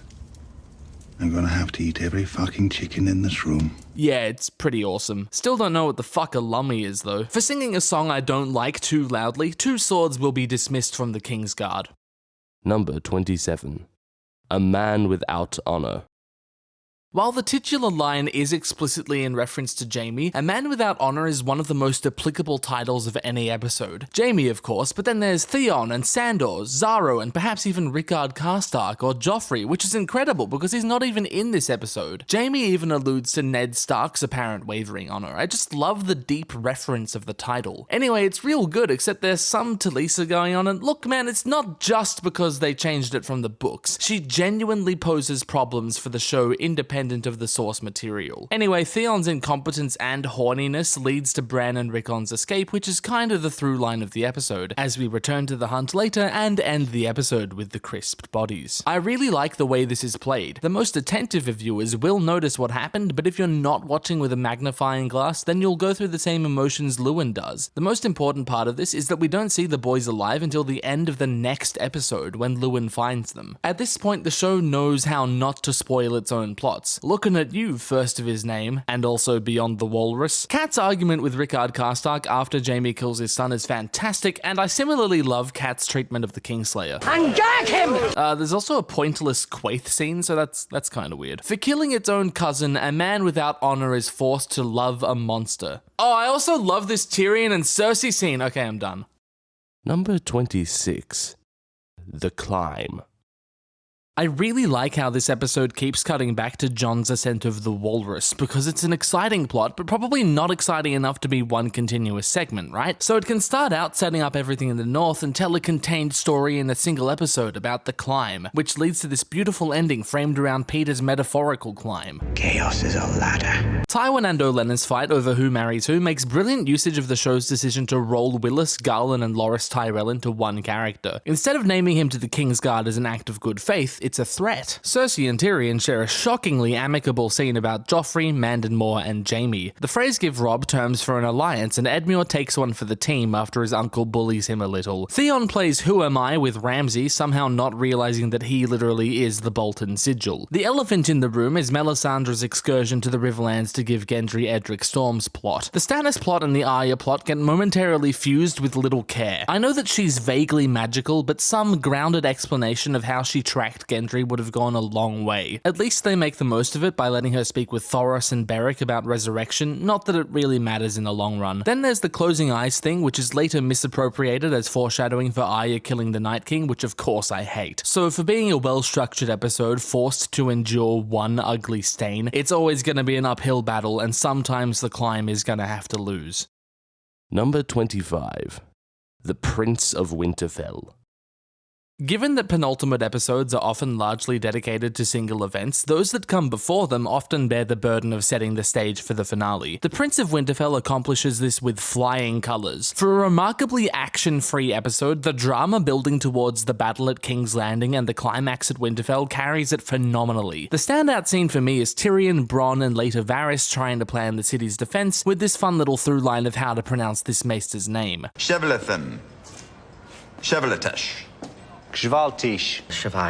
And ending with Tyrion's declaration of using pig shit. But Luwin spotting Osha at the very end is too sweet to not get a mention. The beginning of Jaime and Brienne's relationship is good fun, Karstark's rage is great, Arya's mad rush to find Jaqen as Tywin leaves Harrenhal is I mean, she still could have named him anyway, but I guess she's all about instant gratification here. Damn kids and their iPads. Stannis intends to name Davos his hand in this fantastic scene. Jorah wants to leave Karth, but sticks around because he loves Dany. Gren finds the dragon glass at the fist. You see what I mean when I say this is laying all the seeds for an epic finale? Corran lays the seeds for Jon joining the Free Folk, Tyrion plays along with Cersei thinking Ros is his whore, and unfortunately Talisa shares her backstory and Robb is a bonehead. For killing all the ravens, the Prince of Winterfell is doing more favors for Valar Morghulis than for itself. Number 24. The Laws of Gods and Men. Tyrion's trial is pretty fucking sick, and the more time devoted to it the better, because the Laws of Gods and Men doesn't quite know how to handle anything else. Okay, that's an exaggeration, but really, how else am I supposed to react when shirtless Ramsay Snow keeps an entire platoon of Ironborn at bay? And I know she announced it quite a while back, but still, the prospect of Yara sailing from Pike to the Dreadfort is fucking ludicrous. And then, after all that, she gives up pretty damn easily. Baffling scene, good speech though. If Daenerys is staying in Meereen to learn how to rule, then why is nobody telling her how terrible a job she's doing? Poor Hizdar and Hizdar's dead dad. Stannis and Davos kicking it up in Braavos is great, and it's a shame that this is Salador's last scene. Tywin forges Jorah's pardon, Oberyn and Varys have an interesting go of it, that's quirky. Some other shit happens, then it's trial time, baby. And yeah, it's good.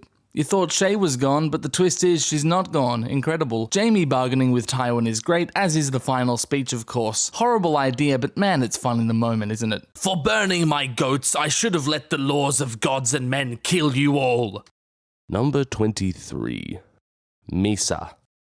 Marred by the imagery of its final scene, Misa is still pretty fucking good. That's Mother in Giscari, by the way, not Valyrian. After a coda to the Red Wedding, including Robb, now with Grey Wind's head, we get one of my favourite council meetings. That there are so many memorable quotes here is indicative of how well handled this drama is. Any man who must say, I am the king, is no true king. I'm not tired! And while I am a big fan of monsters are dangerous, and just now kings are dying like flies. It doesn't carry so well seeing as only Robb has died recently and not Balon. This also affects Stannis' confidence in the Gendry leeches, which I count as a bit of a problem. But there's more good before there's more bad, with one of my favourite lines in the series. Hodor. I've always loved how the Ratcook story about violating guest right cuts directly to Walder and Roose. This scene itself leads directly to Ramsay with his shaky sausage. So many memorable moments in this one, though I've never liked how he pulls the name Reek out of thin air. Bran meets Sam and Gilly, but they take some convincing before letting them through the wall. Varys tries to get rid of Shay, and while it doesn't work, I can still thank him for trying. I love the Cersei Tyrion scene where she's sympathetic to Sansa. Arya kills a man, Jon gets shot by his girlfriend, Jaime finally returns to King's Landing, and man, what a day this is for Cersei. Sam and then Jon arrive at Castle Black, and Aemon sends ravens across the realm. One of those ravens makes it to Davos, who tries to convince Stannis to let Gendry go. But if you want something done, you do it yourself. That all sounds pretty fucking great, but for sending me my son's dick in the mail, Misa gets this weird white savior vibe going on. I really don't like that last scene, probably the worst of any season. Yeah, I mean any season. Number 22. Second Sons.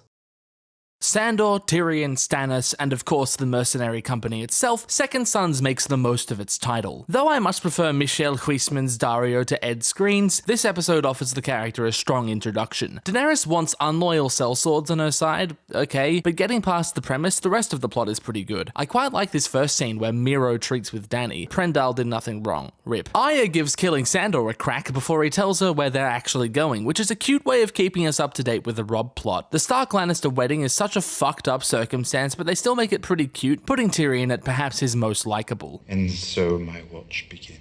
Always good to see Joffrey put in his place. The convo between Stannis and Davos is great. Fuck knows why Melisandre had to put a leech on Gendry's dick. That's messed up, dude. The ending, while pretty disconnected from the rest of the episode, is still well built and pretty fucking hype. For taking away my wedding stool, Second Sons will be fucking its own bride with a wooden cock. Number 21. Lord Snow. You know, for just the third episode of the show, Lord Snow has so much shit going on. With Ned in King's Landing, we get through a bunch of introductions. Cat's Dagger investigation is a great avenue for learning about Peter and Varys, and sure, we can learn about Renly and Barristan later on. We meet Syrio too, he's pretty cool. And at the Wall we meet, well, everyone, but most importantly, Aemon, Jayor, Alliser, and Yoren. Fuck, I love Yoren. Dany's power balance with Viserys begins to shift. We see the world from the top of the walrus a few times, which is cool. Robert gets to be a champ. Jorah exists, and Tyrion takes a very tall piss. I don't really have much more to say about this one other than it's just super solid. I make the rules here. Not every episode needs the same treatment. For living in the eye of a blue-eyed giant named Macumba, Lord Snow gets to braid my hair and talk about girl stuff. At Jahaka. At Jahaka. Number 20. The Mountain and the Viper. I was thoroughly perplexed when nobody I asked told me that this was their favorite episode, but I guess The Mountain and the Viper's hype doesn't pull it all the way up to the top. Some components just seem a little out of place. I'm not going to go too harsh on Ygritte sparing Gilly during the Molestown attack because I guess she has sympathy for the baby. She knows Gilly is a named character maybe. In total, the attack provides a decent prelude to watchers. Marine is weird, Moat Cailin is good, and at the Eyrie I love that Sansa holds power over Peter momentarily. Seeing her genuinely outplay the Lord's Declarant is great. Barristan receives Tywin's forged pardon of Jorah from some random kid and everyone just goes along with it. He tells Jorah before he tells Dany, but then when Jorah gets to Dany, she already knows? Yeah, Marine is weird. Luce Roose legitimizes Ramsay, which is cute, and then he also lies about how big the North is. Arya and Sandor for some reason turn around when they learn that Lysa is dead, as though Sweet Robin wouldn't be just as accepting of her. Okay, I'm starting to see why the one scene doesn't carry this episode. And I don't need to tell you about Gregor versus Oberyn, you already know how sick it is. But I do need to tell you about the cringy scene before it, where the showrunners used Tyrion and Jaime as mouthpieces to diss Orson Scott Card as petty revenge for his criticism of the show. Yes, that's why they invented Orson Lannister, and that's why he's slow, as they put it. Smurf the Beatles! Smurf them! Go! It's kinda disgusting. For raping my sister, murdering her, and killing her children, The Mountain and the Viper could have been fucking excellent, but I'm gonna have to flay it. Number 19. Winter is coming. Hard to think that it's been 10 years. What a way to start a series. You know exactly what you're in for from just the first scene. Fantasy that fucks from the very first moment. This thing takes itself seriously, is willing to be patient to make the most of its plot, and dude, the main character's first real action is beheading a sympathetic boy in front of his prepubescent son. Winter is Coming understands exactly what it needs to do, and it does it extremely well. I just love how the episode introduces all the relevant characters and plots and facets of the world in tandem with one another. For example, Ned's reluctant execution of Will shows us the kind of guy Ned is, the place he holds in the world, and the overarching plot of the whole series. Well, all but 3 episodes. And the next scene characterizes 4 more important characters while introducing us to sigils and house relations and symbolizing the other overarching plot of the whole series, the struggle for the throne. And both of these plots are further elaborated upon as the episode goes on before it ends with a thrilling shock, introducing the show's love of dramatic endings. God damn, everyone's introduced so effectively. As far as missteps go, I can only really think of the early spoil that Jaime and Cersei had nothing to do with Jon Arryn's death, and maybe the nature of Daenerys' wedding night. For cutting Jon Snow's hair, Winter is Coming is banned from climbing. No climbing. Number 18. Valar Dohaeris. A delicious cold open. Sam is a total screw-up, Mormont foretells the apocalypse, credits roll, fuck yes. Valar Dohaeris knows how to kickstart a season. Jon mistakes Tormund for Mance, they're both excellent, and Jon's supposed motivation for joining the Free Folk is great. Cersei and Bronn are in the same shot for I think the only time ever, wow. Davos finds rescue, Salador chastises him, and later on he tries to kill Mel for pushing the dead sun button. You'd think maybe he'd continue to hold a grudge against the guy who actually organized his death, but whatever, time heals all murdered children, I guess. Sounds like a charmer. Robb takes Harrenhal, imprisons his mother, all good, and we meet Qyburn. Wow. Tyrion demands Casterly Rock from Tywin, which is kind of weird, as is Tywin's respect for his father. The resulting beatdown is great though. Marjorie's orphanage shenanigans are also a little odd, but whatever, Dany arrives in Astapor, Krasnitz is great, and Barristan motherfucking Selmy is back to save Kelly from the Manticore. And though the Warlocks are never mentioned again, I love Ian McKellany, and it's a great reintroduction to the character. For killing my son, Valar Dohaeris isn't all that bad. Number 17. The Ghost of Harrenhal.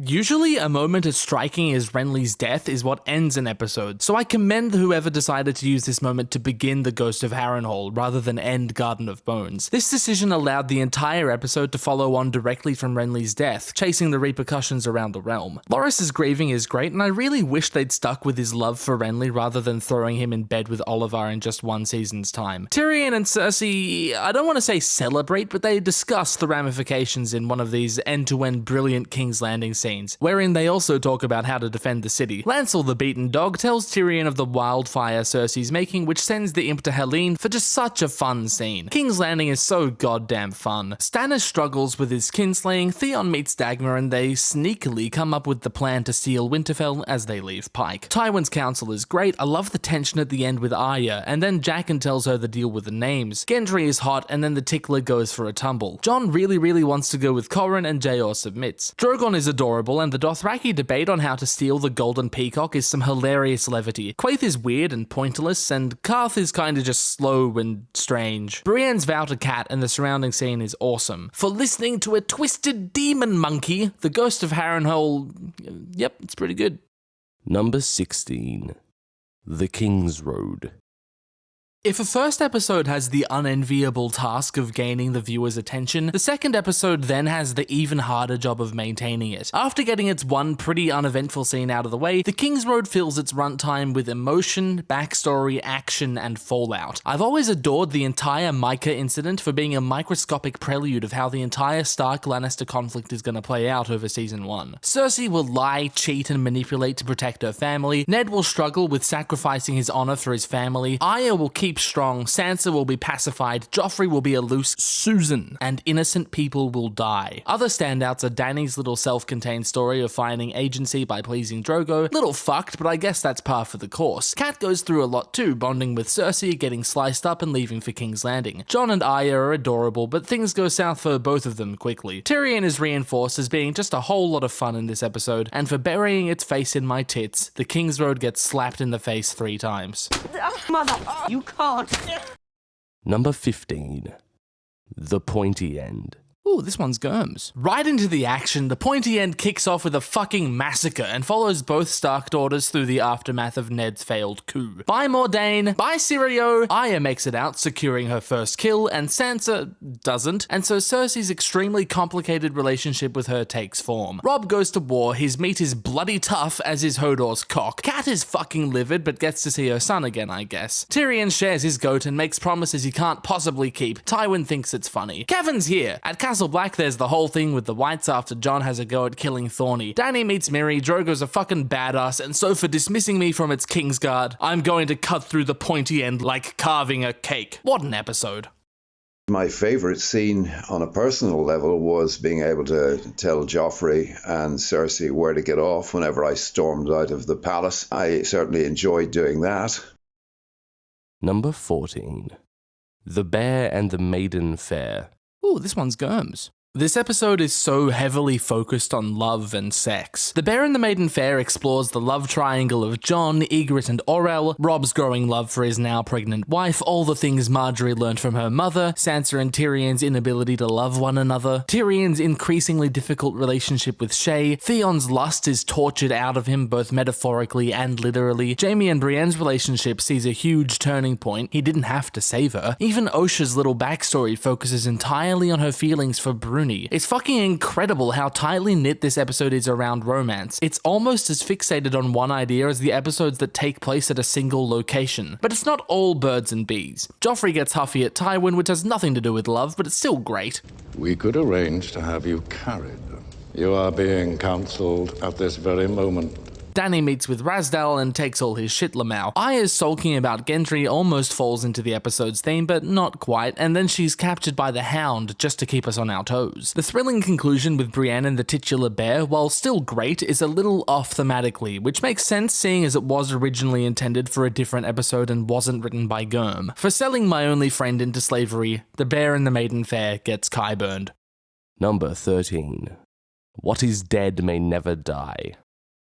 Forget about the rest of it. The sheer cleverness of Tyrion figuring out who Cersei's mole is more than enough to earn this episode its spot. What is dead may never die is awesome. The only scene I'm not fully on board with is Shay's anger with Tyrion. Mormont's dire speech to Jon and reveal that he already knows about Craster's practices really puts into place how dark this story will get. We meet Brienne and Marjorie as Cat comes upon Renly's camp to begin the fruitful military alliance between him and Robb. Just kidding. Just have sex with your wife, dude. Come on, it's easy. There's some Greyjoy family drama as Theon is super pissed at Yara and Balon has no respect for Theon. What a Susan. King's Landing is a lot of fun as there's an awkward family dinner and Tyrion finds Shay a safe place as Sansa's handmaiden before this gush-worthy scene. Oh, it's so great. I love how annoyed Peter gets at Tyrion, yet he still works with him to get what he wants. The conclusion of Tyrion's plan, Pycelle's capture, is awesome. Cut off his manhood and feed it to the goats. No. There are no goats, half man.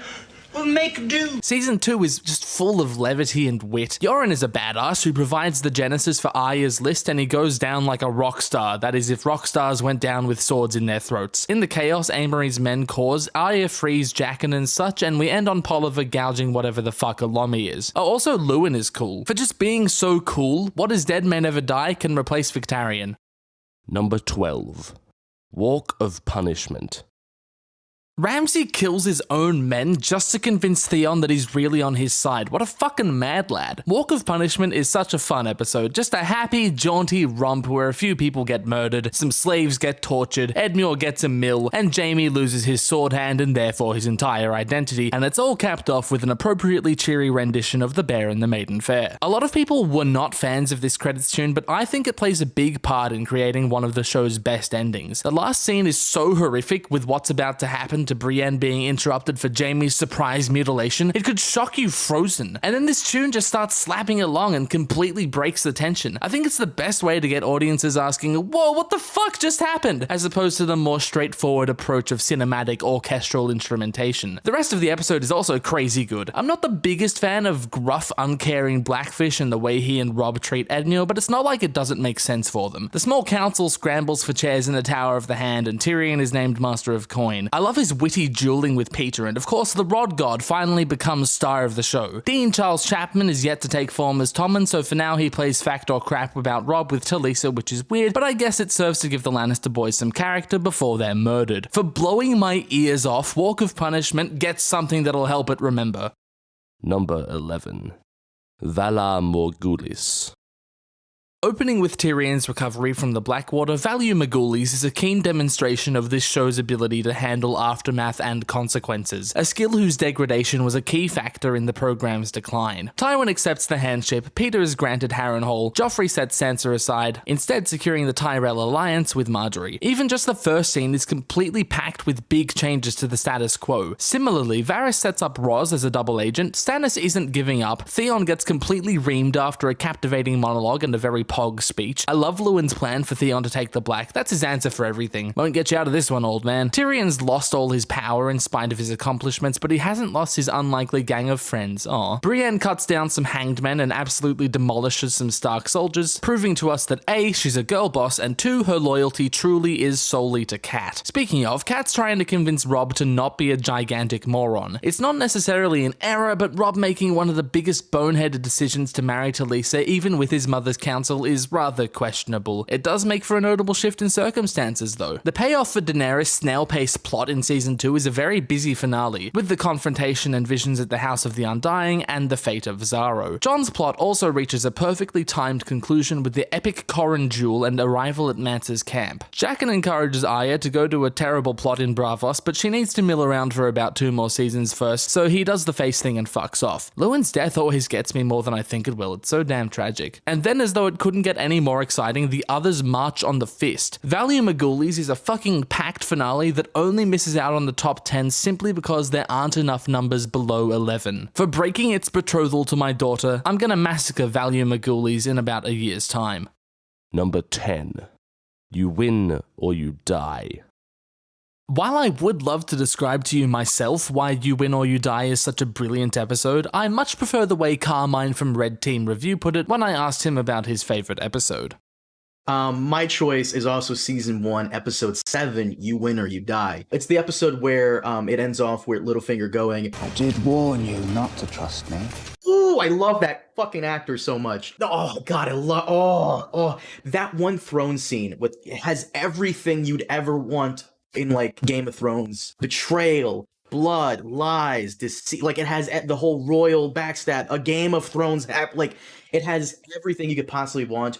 Also in the same episode, the brilliant introduction of Charles Dance as Tywin Lannister, where Jaime comes in, is trying to talk to him, and he's just cutting the stag up, and it's just such a great goddamn so good, so good. I believe that's also the same episode where Jon Snow and Samwell Tarly swear their oaths, which also a great scene as well. Also the episode where Drogo commits to invading Westeros, and it's also the same episode where Cersei's like, when you play the Game of Thrones, you win or you die.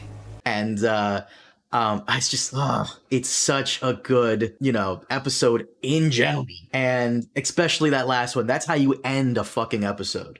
Yeah, I did warn you not to. That's how you end it. Oof. Greatest episode. Dude fucking loves his Littlefinger, hey. I don't have too much else to say, he's completely right. You Win or You Die is framed around the fallout from Robert's death, and it's fucking brilliant end to end, as are all episodes in this top 10. The final 10 minutes of this one are just so much fun to watch between Drogo's speech and Ned's coup. What a cliffhanger, what an ending. For reducing conflicts into two outcomes, I'm gonna tear up You Win or You Die's favorite piece of paper. Number 9. A Golden Crown. Is it just because I love Harry Lloyd? Is that the only reason this episode made it so high? Well, yes, but actually no. A Golden Crown has so much more going on, and you know how much I love titles with multiple applications. King's Landing, the Eyrie and Vaes Dothraki, brilliant bubblings of the slow-boiling plots the previous 5 episodes had been cooking. Ned finally puts 2 and 2 together, Viserys earns his crown, and Bron's cool too, I guess. Even scenes that seem tiny in scope compared to Ned declaring war in the Riverlands or Tyrion's trial are consistently crafted, like Roz's departure from Winterfell, Osha's introduction, Joffrey's gift, and of course my favourite show-only scene across 73 episodes, Here I Stand. Viserys got review hype. The only faltering I can smell in this episode is Robert's hunt, which George himself isn't too happy with either. It's not terrible narratively, it just sticks out rather sorely in terms of world building. For not fighting with honour, a Golden Crown gets this pretty necklace because I love it so much, aww. Number 8. Kissed by Fire. The 5th episode of Season 3, Kissed by Fire, definitely didn't need to go so hard. Like, everyone would have understood if it was just another episode, you know? Nobody would have had anything against it. But fuck that, Kissed by Fire says. I'm gonna go all out, and so it did. Opening with the Hound's drive-by wombat, we're set up for success from the get-go. Beric's revival is fucking awesome, and the Hound's victory is just one more little way the show gets to gut-punch its protagonists. Arya is suitably upset, and even more so when Gendry intends on staying with Beric, and finally voices what Gendry means to her. I can be your family. Which is really touching. Jon and Ygritte's relationship escalates big time, and it's all very cute and actually shot in the same cave as the Brotherhood, which I thought was funny at least. In King's Landing, everything's just like good. It all just works. This scene between Tyrion and Olenna didn't have to be so well written, but it is. It feels like every scene in this episode is inspired by one particular scene, and you know what I'm talking about. Perhaps the best written, best shot, best acted scene in the entirety of Game of Thrones, Jaime has a bath. I can, and someday will, gush about this scene at length, but come on, just look at the time code of this video. Just... The Kingslayer! Jaime. My name's Jaime. It's so thoroughly excellent. Anyway, Karstark kills the boys and Robb beheads him. Another great beat. We meet Selyse, who is fucking nuts. We meet Shireen, who is adorable. And we meet Grey Worm, who is kinda intimidating. Barry and Jorah catch up. Loras meets Olyvar, and my only gripe with this episode is that he's completely over Renly and hops straight into bed with Olyvar, who I think I've expressed I do not like. To finish it off, Tywin announces 2 marriages of his children. Tyrion is to marry Sansa, and Cersei Loras. But wait, I don't want to- You're my daughter! Oh, fuck that's strong. So for keeping all my sons in jars like a fucking weirdo, Kissed by Fire gets revived at least 3 more times. Number 7. The Lion and the Rose. Ooh, this one's Germs. Demonstrating Theon's fucked up servitude to Ramsay and the daring beard on the handsome shark himself, The Lion and the Rose is, okay, who are we kidding? This episode is only here for its final scene. But man, do I love this scene, and this scene. Widow's Wail is such a terrible name for a sword, of course Joffrey would go for it. Tyrion dumps Shay, that's pretty heavy. Stannis is Pog, Bran sees some shit to build some hype. Jack Gleeson knows that this is his episode, and he fucking kills it. What a performance. There are so many interesting little interactions at the wedding. Not now, Mace. Lord Tywin Tywin and I are speaking. I love how you can see Olenna commit the crime. That's a great little detail. Loras flirting with Oberyn is strange, but Jaime's conversation with him is good shit too. Imagine having the balls to talk back to Jaime Lannister like that. And neither will you. Brienne doesn't even talk to Sansa, even though she's right fucking there, so that's... I don't like that. Maybe that's why we're talking about this otherwise marvelous episode at 7th place and not 3rd. For turning the joy to ashes in my mouth, the lion in the rose dies in its mother's arms. Fuck, what an ending. What an episode. Number 6. The Wolf and the Lion. When the most celebrated Game of Thrones communicator on the platform asks if he can talk about the wolf and the lion in your video, you dare not refuse. So without any further preambling, here's Alt-Shift-X. Ah, fuck, I read the memo wrong. Anyway, here's Alt-Swift-X. Again. My name is Alt-Swift-X, and Season 1, Episode 5, The Wolf and the Lion, is a banger. You've got the Ned and Big Basil the Bold being bros. You've got Bobby Baratheon at both his most bombastic and heartfelt. Arya chases cats and overhears conspiracies. Catelyn takes Tyrion to the Eyrie. Loopy Lysa chucks him in a sky cell so Jaime sticks Ned's leg with the pointy end. So many iconic moments, and some of the best bits aren't even in the books. Like this scene with Theon and Ros that explores Theon's insecurities and kicks off Ros's seasons-long arc. And this scene where Varys and Littlefinger circle each other, trading barbs, dripping with intrigue and mystery. It highlights their rivalry as grand puppet masters playing strategic schemes high above the rest of the Game of Thrones, in a way that's only alluded to in the books. These are all great additions to the story, bringing depth to the characters and clarity to the plot. The big problem with the later seasons of the show is clearly that they ran out of books to adapt and didn't know how to end the story properly. But in the early seasons, they were really good at adding scenes to the existing story. And one of the greatest show-only scenes is this one between Cersei and Robert. For a moment, the king and queen put aside their years of mutual hatred and share in their feelings of exhaustion and sadness and longing for what could have been. It's a profoundly humanizing scene for two characters who were otherwise pretty horrible. So many stories divide the world into good guys and bad guys, but at its best, Game of Thrones shows love and pain and hope on both sides of every conflict, and invites us to see the world more complexly and with more compassion. This episode's also got the bit with the breastplate stretcher. Bow before your king! Bow, you shits! I can't help but think that Alt-Shift-X would have done it better, but thanks anyway. For showing us the only Clegane bowl we actually needed, I'm going to shave the wolf and the lion's armpits. Number 5. Baelor.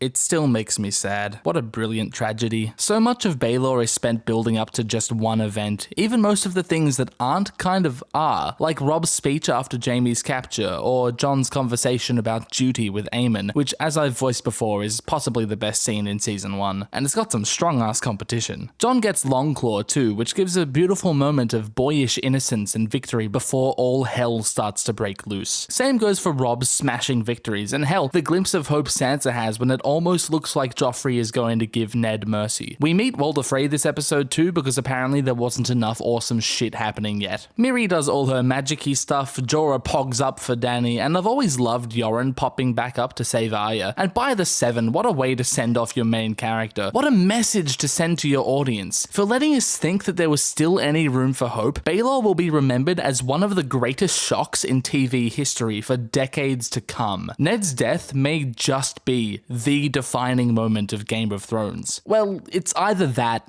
or... Number 4. The Reigns of Castamere.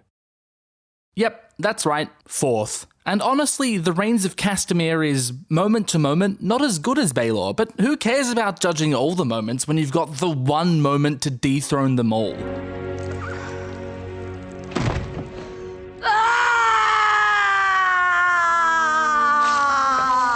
It's hard to go past the Red Wedding. It was just an extraordinary event and gobsmacking, and kind of transformed the way in which people anticipated what you could possibly do with narratives. Thank you, Ian. Legend has it that Benioff and Weiss were mainly only interested in adapting Game of Thrones for this one scene, and judging by the show's wavering quality basically straight after it happens, it kinda makes sense. But my god, if it isn't worth it. Yeah, I know they ruined the show. I know it as well as any of you. I don't care. It was worth it. All the bad pussy and fingers in the bum and McQueens in the world, it was all worth it for the Red Wedding. So much of this episode and season and show is constructed around making the most of this one moment. The show went on for 5 more seasons, but man, this is the real climax. Elsewhere, Jon is forced to out himself as a crow in this big confrontation that Bran happens to be present for. That's kinda cool. Arya attends the wedding, but not like that, and Dany sacks Yunkai. The Jon shit is good, and I like Arya's coldness towards Sandor, but it all pales in comparison to how the episode ends, as does everything else. So though the rest of Baelor is generally better than the rest of the Reigns of Castamere, for uniting us all in grieving for fictional royalty, it will be remembered as one of the biggest cultural moments of the 2010s. Though also I love how the credits are silent. That's a big brain move right there. Number 3. Blackwater. Ooh, this one's Germs. Yeah, I was surprised too. I really expected it to be number 1, but here we are. Blackwater is incredible. The first episode spent entirely in one location. It really demonstrates the show's ability to maintain your attention for a whole 50 minutes. Of course, the whole fucking episode is gripping and excellent, so I'm just gonna have to point out my favorite bits. Of course, the wildfire explosion is brilliantly built to across the entire season and is every bit as thrilling and horrific as it should be. The terror and desperation in Davos' voice the moment he watches his son die, get down! Followed by the most visually spectacular moment of the series yet, would make it unforgettable on its own. But then it's followed by Stannis' resolve to push on. Hundreds will die. Thousands. I know that calling it epic isn't much of an argument when others could easily say the same thing about episodes I rated very poorly, but the difference is how solid the story's foundation is and how true the characters are to themselves. Tyrion's speech as he rallies Joffrey's men is absolutely pog. Those are brave men knocking at our door. Let's go kill them! Sandor stopping by to save Sansa on his way out is a super interesting moment, and the cliff gets temporarily hanged regarding whether she went with him or not, so that's interesting. And of course, Mandan's attack on Tyrion and Podrick's sudden saving of him happens so quickly, and it's like, whoa, that just happened. And like, dude, Cersei's about to fucking kill Tommen when Tywin arrives. That's heavy shit, dude. The last 3 minutes of Blackwater are so loaded and frantically paced that it just grabs your ass and pushes it to the edge of your seat. For providing me with spectacle so incredibly built up to, Blackwater, yeah, it's alright, I guess. Number 2. Fire and Blood. I love this episode. Hook this episode to my veins, please. I would love to explain at length why Fire and Blood is one of the finest episodes of any TV show I've seen, but I would much rather let a seasoned veteran have at it. So, take it away, Preston. I thought about it a bit, and I think my favorite is probably Fire and Blood, which is episode 10 of season 1. They did a good job in recognizing some of the high points of, the novel Game of Thrones, and then put them all in the same episode to create a pretty good ending. Like, some are built in. Like, obviously, like, Daenerys' story ends a Game of Thrones, and that's an incredible scene. Probably one of the best chapters George R.R. Martin has ever written is Daenerys 10, a Game of Thrones. And so, putting that to screen at the end of the season is incredible. But they also take some things that wouldn't necessarily be the final scene of some characters and make it the end. Robb being King of the North happens a little bit earlier than the end of a Game of Thrones happens, but they kind of make that the ending. And so I just thought, I thought they did a pretty good job in like just having all of those beats happen at the same time to end on a big, good, positive note.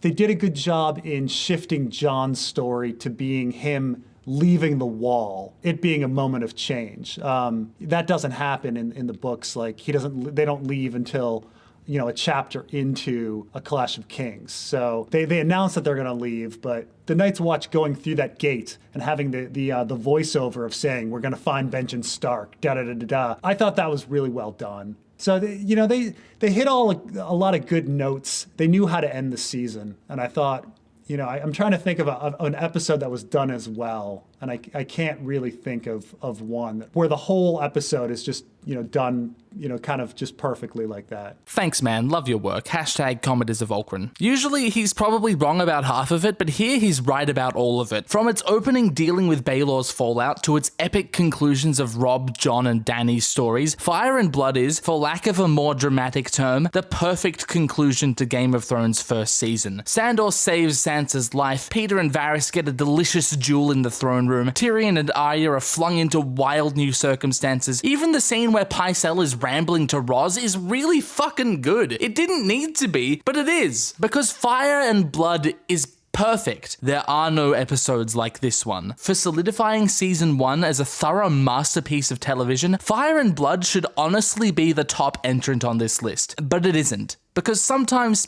perfection isn't what you want. Sometimes you want hype. I agonized over this for weeks. All I could think about was what episode I would call the best. The bottom 10 was obvious. The rest of the top 10, pretty easy. But ordering these last 3 episodes was torturous. In the end though, all of them are masterpieces, and putting them in any order is arbitrary. So I guess the agony was for nothing, because it's all the same, whether I end with Blackwater, Fire and Blood, or... Number 1. The Watchers on the Wall. This might be the most controversial placing on the list, and if you'll recall, I put Hardhome in the high 30s. But yeah, Watchers on the Wall is... I guess it's my favorite. It's basically got everything Blackwater has, save for the big explosion, and it has what I consider to be more compelling emotional through lines. The Long Night can fuck right off. This is the Helm's Deep of Game of Thrones. The action in the siege is so dynamic. There's so many established angles that we get to view the conflict from. Fuck me, it's just brilliant. Of course, before we get into all the gloom and doom, there's so much fun to be had in this episode. Is it so difficult to imagine that an old person was once, more or less, like you? I absolutely adore this scene between Aemon and Sam where they talk about love. Peter Vaughan is a total scene stealer, and then it's immediately followed by... Oh, Pip! Open the fucking gate! And it's just so cool to see Sam so emotive for once. Yes, well, let's get used to it. Then the horn sounds and holy shit, just look at that fire. Okay, we're gonna run into issues if I list every scene I love, because it's all of them. But man, it's so cool to see Alyssa confiding in / counseling Jon about what it's like to lead, and conceding that Jon was right about the tunnel. This is a rivalry that had been brewing for 4 years, but they're working together just this once because they know that if they don't, they're fucked. Sam is waking the fuck up in this episode. Holy. Promise me you won't die. I promise. I will never die. The only issue that comes to mind is how underdeveloped Stir is. Like, he gets more screen time devoted to him than Small John Umber or Mandon Moore, but not as much as, say... I guess he's pretty well established as far as Game of Thrones mini-bosses go. Weird. And if Stir doesn't do it for you, then surely the kick-ass Tormund Alyssa fight does. To do this episode justice, I'd have to do a far more detailed exploration of why it's so fucking brilliant, but for now, it just totally perplexes me how this one has gone by the wayside in so many lists I've seen. If your hairs don't stand to attention when Mag charges at Gren, I think we're just working on completely different wavelengths. If you didn't make the pog face when you first saw the scythe come down from the wall, what the fuck? If you didn't die inside when Jon held his dying love in his arms, fair enough, it's a bit much and I know not everyone likes Ygritte, but I personally love it to pieces. This episode is on par with the best of the best and strikes me as one of the best battles ever put to screen. As a total experience just unto itself, The Watchers on the Wall is a complete delight from end to end. I'm sure from a lot of angles it isn't the best. I'm sure it has a lot of flaws I'm too blinded by excitement to see. That's valid, but just for this moment, I don't care. For a self-contained episode, it tells its story so fucking tightly, and it's so goddamn fun to watch. I love The Watchers on the Wall, and I always will. And it's my favorite episode of my favorite show, so there you go. And now, my watch is ended. There. over and done with. A big thank you to Ben Crompton, Kerry Ingram, Ian McElhenney, Red Team Review, and Preston Jacobs for their segments, and thank you for watching the biggest video I hope I ever make. And a big fuck you to AltSwiftX for interrupting me like that. I want to point out that this is entirely my list. I asked these folks to talk about episodes of their own choosing, and they had no say on the actual order of the list. It's all my fault. So much of this show is so great in so many different ways that the top of this list is very tight. For analogous reasons, the bottom of the list is also packed. The top 5 and bottom 5 were very clear to me, and the rest took a bit of thinkering. But hey, if you have a different top 5 or bottom 5 or 10 or 37, or like you think that numbers 43 and 44 should have been swapped, or something weirdly specific like that, then go ahead and say so. If you'd like to see me elaborate on season 7 or 8, I have videos addressing each of their episodes individually, and my never-ending GOT review series is tackling season 1 in more detail than anybody ever asked for. I think I will have to do more detailed breakdowns of those top 5 to really show why they deserve those places.